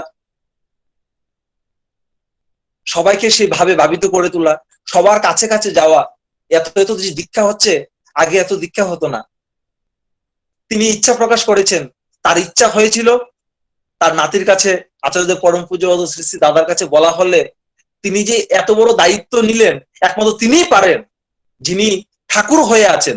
আমরা ভাবতেই পারিনি যে ঠাকুর শ্রীদেহে নেই, ঠাকুর আছেন, তার লীলা চলছে, সর্বত্র লীলা চলছে, চলছে বলেই আমি বেঁচে আছি, আমার প্রাণ জেগেছে, আছে, চলছি। তার ইচ্ছায় এত এত দীক্ষা হলো। তিনি একদিন মানে একটাই কথা বললেন যে এত যে দীক্ষা হচ্ছে, সবাই মিলে মন্দিরে বসে, কেন্দ্রে বসে সব কর্মীরা মিলে দীক্ষা দেওয়ার জন্য 2003-এর 30শে মার্চ সে দীক্ষা দিবস শুরু হয়েছিল। আর তার এক কথা সারা ভারতবর্ষে কোনোদিন কল্পনা করা যায়নি এত এত দীক্ষা হবে। একমাত্র তার কথাটা, এই যে বাক শক্তি, ওটার যে কতটা গুরুত্ব আর কতটা যে শক্তি স্ট্রংলি মানুষের জীবনে কাজ করে, একমাত্র তিনি বৈশিষ্ট্য পালে অপরিমাণ তার ভিতরে তিনি জীবন্ত করে রেখেছেন বলেই তার কথার দ্বারা, তার নির্দেশের দ্বারা বাস্তবায়িত হওয়া সম্ভব। আমার আপনার কথা হবে না। এর জন্য গুরুমুখী, ঠাকুর সত্যাংশ বলেন যে গুরুমুখী জীবের প্রকৃত উদ্ধারকর্তা। গুরুমুখী হওয়ার জন্য গুরুমুখী জীবের প্রকৃত উদ্ধারকর্তা, সেই গুরুমুখ হচ্ছেন আচার্যদেব পরম পূজ্যপাদ শ্রী শ্রী দাদা, পরম পূজ্যপাদ শ্রী শ্রী বাবাই দাদা, যিনি ঠাকুরকে, ঠাকুরের ভাবাদর্শ সমস্ত কিছু যার জীবনে রপ্ত করে চলেছেন, ঠাকুরকে নিজের জীবনে চরিতার্থ করে যিনি আমাদেরকে শিখাচ্ছেন, শিক্ষা দিচ্ছেন। তার সঙ্গে আমার যতটা টান, ভাব, ভালোবাসা, অ্যাটাচমেন্ট বাড়বে, ঠিক ততটাই আমি ঠাকুরকে ভালোভাবে উপলব্ধি করতে পারবো। ঠাকুরের বৈশিষ্ট্য, ঠাকুরের ভাবাদর্শ খুব সহজে জানা যায় না। জন্ম জন্মান্তর মানে কয়েক জন্ম চলে যাবে, আমার পক্ষে সম্ভব না। আর আমি বলতে পারি কারোর পক্ষে বোধহয় সম্ভব হবে না। সেই সহজ ভাবটা সম্ভব করার জন্য তিনি আমাদের কাছে রেখে গেলেন, জাস্ট তার নির্দেশ পালন করে চলা, তার সঙ্গ করা। তিনি নেই ভাবতেই পারি না, তিনি আছেন। তার নির্দেশ আমরা বাস্তবায়িত করব। এই তখন থেকে যে প্রতি মাসে, প্রতি 3 মাস অন্তর দীক্ষা দিবসে অনেক অনেক দীক্ষা। তিনি বললেন যে আগে একটা টার্মে 1 লক্ষ দীক্ষা হওয়া খুব কঠিন হতো, আর পরে দেখা গেল কি 2 লাখ, 2.5 লাখ, 3 লাখ করে দীক্ষা, এর চেয়ে বাড়তে বাড়তে বাড়তে বাড়তে 9 লাখ, 10 লাখ অব্দি চলে গেল। এই যে পারার দিকে এখন তিনিই পারেন, এবং আমরা সচেষ্ট হয়ে, সচেতন হয়ে করেছি বলে আমাদের ভিতরে সেই ভাবটা জেগেছে। ওই তার সঙ্গে, ভাবির সঙ্গে ভাব আর ভাবি তাল মিলিয়ে চলেছি, লিঙ্ক ছিল আমাদের। তার জন্য সারা জীবন অব্যাহত থাকে। আমি কোনোদিন তার কাছ থেকে চ্যুত হব না। অচ্যুত ইষ্টনিষ্ঠা যাকে বলে, কোনোদিন তার কাছ থেকে আমার কোন রকম প্রলোভনে আমাকে সেই ইষ্ট কর্ম থেকে আমাকে বিরত রাখতে পারবে না। আমি পরমপিতার সন্তান, আমাকে দিয়ে তার প্রতিষ্ঠা হবে। তার কাছে প্রার্থনা, হে দয়াল, আমার মাধ্যমে যেন তোমার প্রতিষ্ঠা হয়। আমার তো কোনো যোগ্যতা নেই, তুমি দয়া করে আমার মধ্য দিয়ে যা বলাবে সবাই যেন প্রাণ খুঁজে পায়, কাজ করার মানসিকতা যেন হয়। ওইরকম ভাব নিয়ে যখন চলবো, ফুল মানে পুরোপুরি ভাবে তার কাছে সারেন্ডার করা। যদি কোনো কপটতা থাকে, কোনো ছলছাতুরি থাকে, কোনো বুদ্ধি থাকে, তাহলে আমি এগুতে পারবো না। শ্রী শ্রী দাদা বললেন যে তার কাজে বুদ্ধি খাটিয়ে হবে না। যদি বুদ্ধি খাটিয়ে যদি করতে চেষ্টা করি তাহলে ফেল হব, পিছিয়ে পড়ব। আর সবাইকে আপন করে নিতে বললেন। তিনি যন্ত্র, তিনি যন্ত্রী, আমি যন্ত্র। আমার পুরোপুরি ভাবে তার কাছে সারেন্ডার হবে। তিনি যেন আমার মধ্যে লীলা করেন, তিনি যেন আমাকে চালান, আমি যেন স্বতঃস্ফূর্ত ভাবে নিজেকে যেন তার কাছে সারেন্ডার করে রাখি। এই পরিবার পরিজন যা কিছু দেখছি, আমরা দেখি ঘরের মধ্যে যে কখনো কখনো মানে এমন অবস্থায় ঠাকুরকে রাখা হয়, ঠাকুর যেন বড় মানে মানে এত মানে নামমাত্র তাকে রাখতে হবে বলে হয়তো তার ফটোটা গড়ে রেখেছি, এমনটা না। তিনি সত্যাংশ বললেন যে তার পরিবারের একজন, প্রত্যেকটা পরিবারের একজন সদস্য হিসাবে রাখা। আমি যদি এমন ভাবি, তাহলে আমার পরিবারে যদি আমি একজন, আমরা যদি 3-4 ভাই যদি হয়ে থাকি বা 5 ভাই, তাহলে আমার জন্য একটা আলাদা রুম থাকে। তো ঠাকুর জন্য কি আমি করেছি? ওইরকম ভাবে ভাবতে হয়।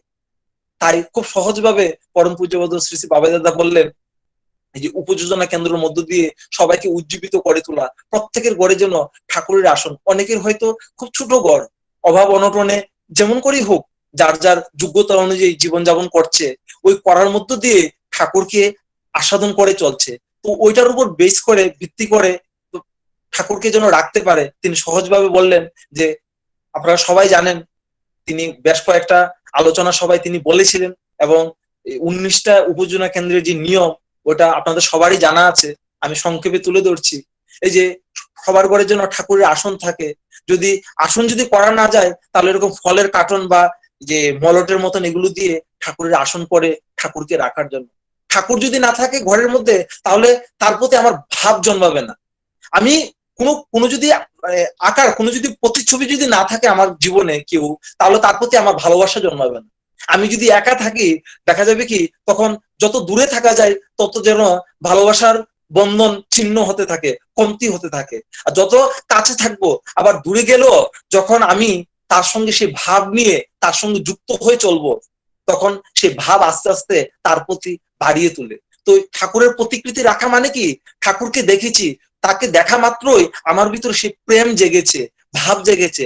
ঠাকুরের নীতিবিধি পালন করার জন্য আমার ভিতরে আমি একদম ভালোভাবে সচেষ্ট হচ্ছি, আমার ভিতরে সেই ভাব জেগে উঠছে। তাই ঘরের মধ্যে ঠাকুরের আসন রাখা, নিয়মিত পূজা পাঠ করা, মানে সবাই মিলে অন্তত দুবেলার মধ্যে একবেলা প্রার্থনা করা, নিয়মিত ইষ্টভীতি পালন হয়ে 30 দিন অন্তর উপজেলা কেন্দ্রের মধ্য দিয়ে ইষ্টভীতি প্রেরণ করা, এই করার মধ্য দিয়ে একটা মানুষ খাঁটি মানুষ হয়। পূজ্যপাদ শ্রী শ্রী বাবাই দাদা যে উদ্দেশ্যে তিনি বললেন উপজেলা কেন্দ্রের যে মূল ভিত্তি, একটা মানুষ যেন খাঁটি মানুষ হয়। খাঁটি মানুষ কি করে হবে? তার সঙ্গে যদি আমরা দীক্ষা নিয়েছি, দীক্ষা নেওয়ার পরে মানুষ উদ্বুদ্ধ কেন হয় না?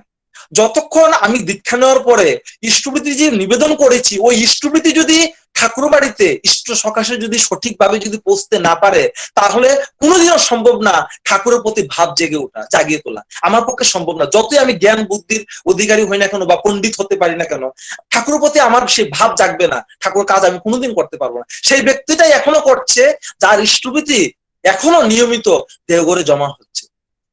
তো যারা দীক্ষা নিয়েছে তারা হয়তো অনেকেই জানে না আমাদের কর্তব্য, পূজ্যপাদ বাবা দাদা যেরকম ভাবে বলেছেন, যারা ইষ্টভীতি করছে সঠিকভাবে যেন করে, এবং ওই ইষ্টভীতি যেন উপজেলা কেন্দ্রের মধ্য দিয়ে ঠাকুর বাড়িতে যেন পাঠানো হয়। যতক্ষণ অব্দি নিবেদিত অর্ঘ ঠাকুরের ভোগে না লাগছে ততক্ষণ তার কোনো প্রাপ্তি ঘটবে না। তা আমি কেন, আমি যেহেতু বুঝে গেছি, আমি কেন আমার পড়োশি, আমার ভাই ভাবতে হয়, আমার কেন গোটা বিশ্বটা একটা পরিবার, ওই পরিবারের আমার ভাই সে পিছিয়ে পড়ছে, আমার দায়িত্ব।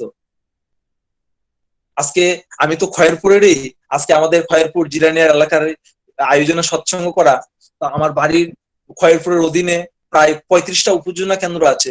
আমি বেশ কয়েকদিন ধরে সবাইকে বলেছিলাম, মাঝখানে গ্যাপ হয়ে গেছে আমার, কিন্তু যারা এই সৎসঙ্গের আয়োজন এখনো উপস্থিত আছেন খয়েরপুরের বা অন্যান্য জায়গার, সবাই সবার জন্য, এটা আমার ব্যক্তিগত কথা না, পূজ্যপাদ বাবা দাদার কথা, সবাইকে যেন ওই ইষ্টভীতির ভাব যেন জাগিয়ে তোলা হয়, সবাই যেন ইষ্টভীতি করতে পারে এবং সঠিক সময়ে ইষ্টভীতির জন্য পাঠাতে পারে ইষ্ট সকাশে। তাহলে তার যে ইষ্টভীতি করার মানেটা কি আমরা সবাই জানি। ইষ্টভীতি করলে মঙ্গল হয়, তিনি আমার দুর্গতি বা দুরাবস্থ যা কিছু আছে, বা যে বড় ধরনের আমাদের জীবনের যে ফারাক গুলো বলতে পারি, আমাদের জীবনের অভাব অনটন যা কিছু বলি, ওই ইষ্টভীতি করার মধ্যে দিয়ে তার সঙ্গে তো আমার একটা যোগসূত্র গড়ে ওঠে, তখন তিনি আমাকে রক্ষা করেন। ওই রক্ষা থেকে যেন আমি যেন ব্যক্তিগতভাবে আমি যেন আমার পড়োশি যারা আছে তাদেরকে যেন বঞ্চিত না করি। আমরা ঘরে ঘরে সবার সঙ্গে যোগাযোগ রাখবো। এখন এই সিচুয়েশনে হয়তো যেতে পারছি না, গ্যাদারিং করা যাচ্ছে না, সবার সঙ্গে ফোন করলে একটাই কথা, সে ইষ্টভীতি করছে কিনা, যে করছে আমাকে যদি কেউ ফোন করে বলে তোমার ইষ্টভীতি করা হয়েছে কিনা বা ইষ্টভীতি ঠিকভাবে পাঠাচ্ছ কিনা, তাহলে আমি খুশি হব। এমন ভাবে সবাইকে যেন করা হয়, এই করার মধ্য দিয়ে, বলার মধ্য দিয়ে একটা প্রাণ পাবে, আরো অভ্যাসে পরিণত হবে। এই যে আমরা যে রোজ প্রার্থনা করি শতনুকা, আমি ক্রোধী, আমি অমানি, অনেকের কার ক্রোধ নেই, আমার এখনো ক্রোধ আছে, কমেনি। হয়তো জীবনের শেষ সময় অব্দি আমি পৌঁছে যাব বা আমি মৃত্যু মুখযাত্রী হব, তারপর আমার ক্রোধ কমবে না, মান গরিমা কিছুই কমবে না। এই যে রোজ যে প্রার্থনা করছি, ঠাকুর যে বললেন অক্রোধী অমানি পাঠ করার জন্য শতনুকা, এই করতে করতে করতে করতে আমার ভিতরে ওই ইন্টারনাল ভিতরগত ভাব দিয়ে আমার ওই ভক্তি ভাব জাগ্রত হবে, আমার ক্রোধ কমে যাবে, মান গরিমা যা কিছু আছে সবকিছু চূর্ণ হবে, আমি ঈশ্বরের একজন সেবক হয়ে বাঁচতে পারবো। এর জন্য সবাইকে নিয়মিতভাবে সেইভাবে গড়ে তোলা। এই যে উপযোজনা কেন্দ্র পূজা বাবাদিদা বললেন যে উপযোজনা কেন্দ্রগুলো কোনো একটা সৎসঙ্গ কেন্দ্র বা সৎসঙ্গ বিহারের কোনো অংশে কম নয়। যাদের বাড়িতে উপযোজনা কেন্দ্র আছে, আমি বলি কি যে জন্মান্তরের স্বীকৃতি ছিল বলে যে কোনো ভাবেই হোক, হয়তো মন্দিরের কর্তৃপক্ষ থেকে যারা বা কোনো একটা কমিটি গঠন করে উপযোজনা কেন্দ্রের যেসব বাড়িতে হবে বলে নিয়োজিত করা হয়েছে, বা যে কোনো ভাবেই হোক কোনো ব্যক্তিগত কোনো খাতির ছিল ওই বাড়িতে উপযোজনা কেন্দ্র নিয়োগ করা হয়েছে। আর আমি বলবো কি জন্মান্তরের স্বীকৃতি ছিল, এর জন্য ঠাকুরের এই উপযোজনা কেন্দ্র বাড়িতে রাখা হয়েছে। সিলেক্ট আমার বাড়িতে যদি উপযোজনা কেন্দ্র হয়, আমি যে সিলেক্ট হয়েছি তিনি আজকের থেকে বহু বছর আগে করে রেখেছেন বলে আমার বাড়িতে হয়েছে। আর পূজ্যপাদ বাবাদিদা বললেন ওই উপযোজনা কেন্দ্র নাকি কোনো একটা কেন্দ্র বা সৎসঙ্গ বিহারের কোনো অংশে কম নয়। তিনি বললেন যে বড় বড় যে লাইট পোস্ট দেখি বা ল্যাম্প পোস্ট লাইট, ওটার যে আলো অনেক বড় আলো, কিন্তু বহু দূর অব্দি যেতে পারে না, দূর থেকে দেখা যায় না ওই আলো। যদি ওইরকম ছোট ছোট লাইট যদি পুরো এলাকায় যদি ছড়িয়ে দেওয়া হয়, তাহলে ওই লাইটের আলো কিন্তু সারা এলাকা আলোকিত হবে। ওই ছোট ছোট লাইটই হচ্ছে উপযোজনা কেন্দ্র। ওই উপযোজনা কেন্দ্রগুলি এমন হবে, ঠাকুরের যে পূজা বাবাদিদা যেরকম ভাবে নির্দেশ করেছেন, যে নিয়মগুলো দিলেন, ওটা এরকম ভাবে আমি করে তুলবো একটা মানুষ একটা খাঁটি মানুষ হয়ে উঠতে পারবে। এমন ভাবে আমরা যেন সবাই করি। আমি হয়তো ব্যক্তিগতভাবে দূরে আছি, আমি বলছি বা আমি বলতে পারি, যারা প্র্যাকটিক্যালি নিজের এলাকা দিয়ে কাজ করে হয়তো অনেকটা প্রতিকূলতা, অনেক রকম কিছু থাকে, ঝামেলা কিছু থাকবে, কিন্তু ওই প্রতিকূলতার মধ্য দিয়ে যদি আমি সচেষ্ট হয়ে সচেতনতার সহিত যদি কাজ করি, তাহলে আমি অনেক বড় হতে পারবো, তাকে ধরে রাখতে পারবো। তাকে করার মধ্য দিয়ে যদি এই যে কর্মটা যদি না থাকে, তাহলে তার ধরাটা হবে না। একবার কেষ্টদা কলকাতায় তিনি তার পুরনো বন্ধুর সঙ্গে দেখা, ওই বন্ধুটিও ঠাকুরের দীক্ষিত ছিলেন। তো কেষ্টদার সঙ্গে কথোপকথনে ওই বন্ধুটি কেষ্টদাকে বললেন, হ্যাঁ রে, তুই কি এখনো ওই ঠাকুর নিয়ে আছিস? তখন উত্তরে কেষ্টদা বললেন, হ্যাঁ, আমি তো সবকিছু ছেড়ে ঠাকুরের কাছে চলে এসেছি, আমি এই ঠাকুর নিয়ে এখনো আছি, সারা জীবনই থাকবো। তখন কেষ্টদা আবার বললেন বন্ধুটিকে, তুই ঠাকুরকে নিয়ে আছিস না এখনো? তখন ওই বন্ধুটি বললেন যে না, আমি ছেড়ে দিয়েছি ঠাকুরকে। তখন কেষ্টদা বললেন, আরে তুই তো ধরিসনি, তুই ঠাকুরকে ছাড়লি কখন? ধরার মতন ধরলে ঠাকুরকে কেউ ছাড়ে না।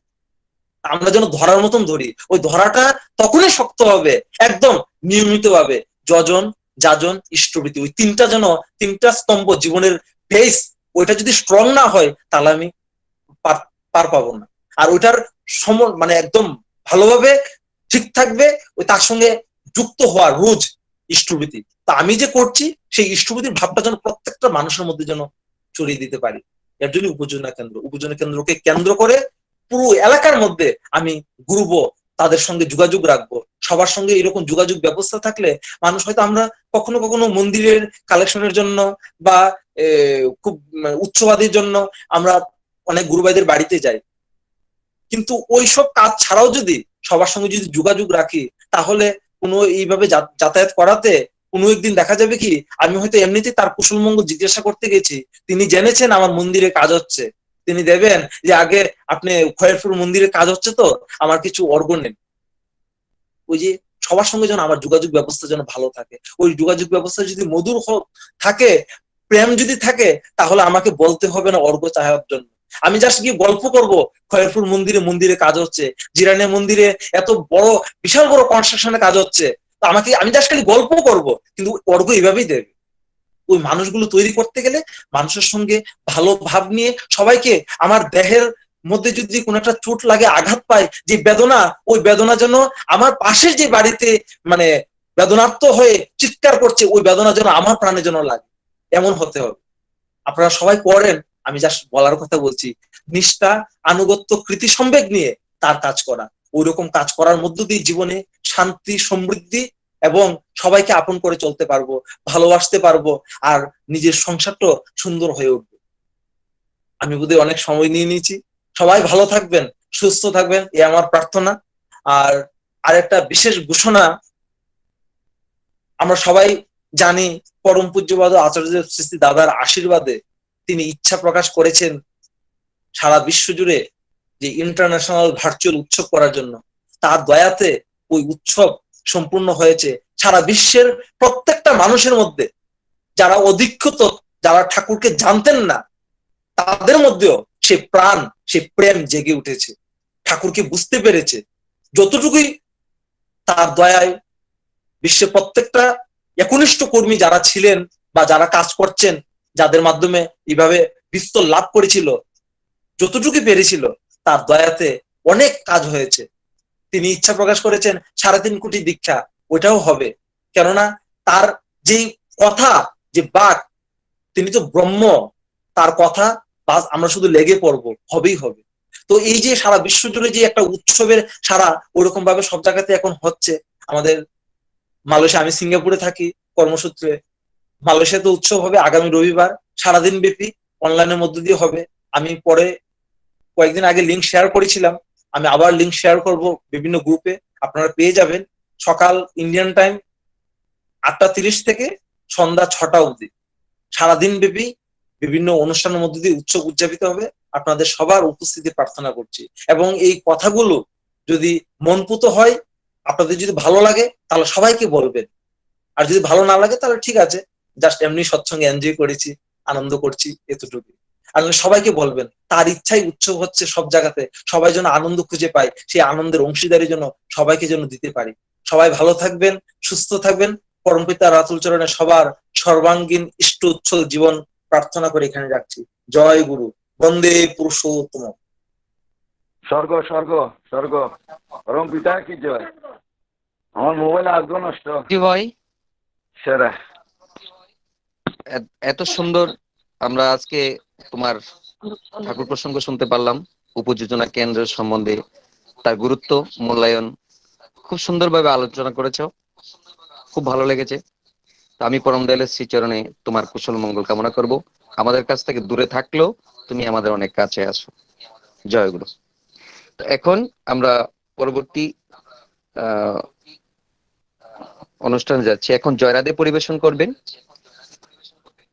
রানীবাজার থেকে শ্রী রঞ্জিত দাস ভাই। আমি রঞ্জিত দাস ভাইকে অনুরোধ করব জয়রাধে পরিবেশন করার জন্য। জয় গুরু। শোনা যাচ্ছে?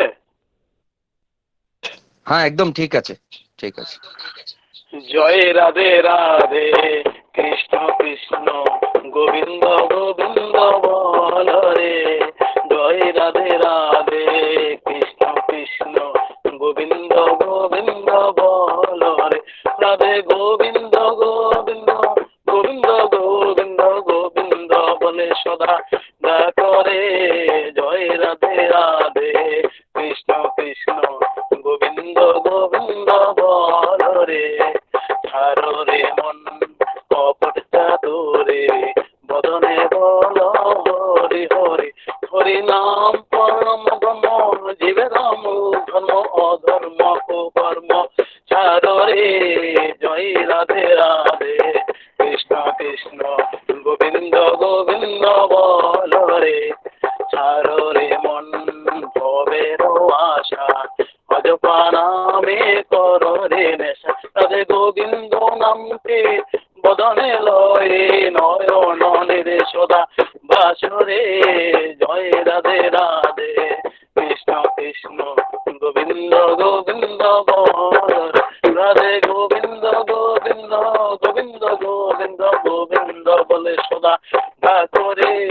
জয় রাধে রাধে, কৃষ্ণ কৃষ্ণ গোবিন্দ গোবিন্দ বল রে।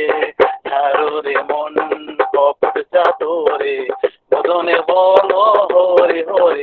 হরি বল হরি বল হরি বল হরি বল।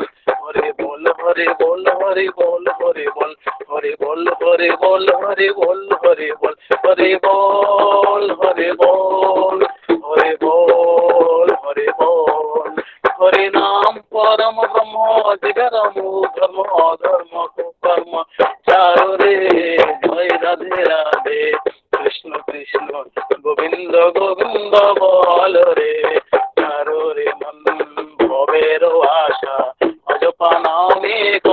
রে নেশা রাধা বল রাধা বল রাধা বল রাধা বল রাধা বল রাধা বল রাধা বল রাধা বল রাধা বল রাধা বল রাধা বল রাধা বল রাধা বল রাধা বল রাধা বল রাধা বল রাধে গোবিন্দ নামটি বদনে লয়ে নয়ন রে সদা বাসরে জয় রাধে রাধে কৃষ্ণ কৃষ্ণ গোবিন্দ গোবিন্দ বল রে রাধে গোবিন্দ গোবিন্দ গোবিন্দ গোবিন্দ গোবিন্দ বলে সদা করে জয় রাধে রাধে কৃষ্ণ কৃষ্ণ গোবিন্দ গোবিন্দ বল রে জয় রাধে রাধে কৃষ্ণ কৃষ্ণ গোবিন্দ গোবিন্দ বল রে। জয় গুরু। জয় গুরু। এখন আগামীকালকে আচ্ছা আচ্ছা বাবা, আগামীকালটা আমি দিতেছি।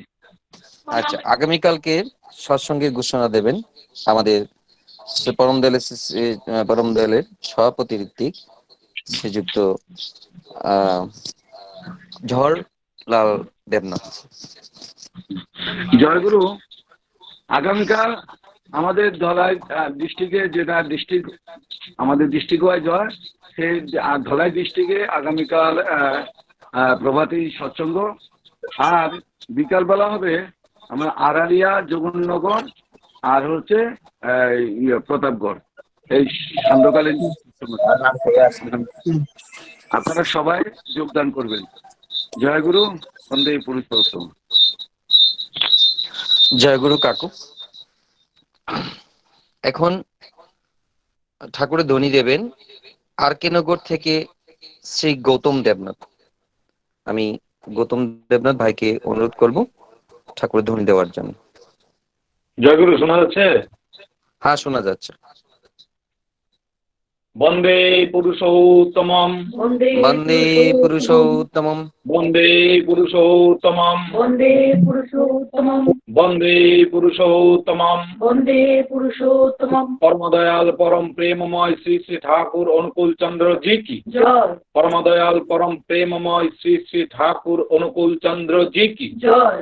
পরমদয়াল পরম প্রেমময় শ্রী শ্রী ঠাকুর অনুকূল চন্দ্র জি কি জয়। পরমা আরাধ্যা জগৎ জননী শ্রী শ্রী বড় মা কি জয়।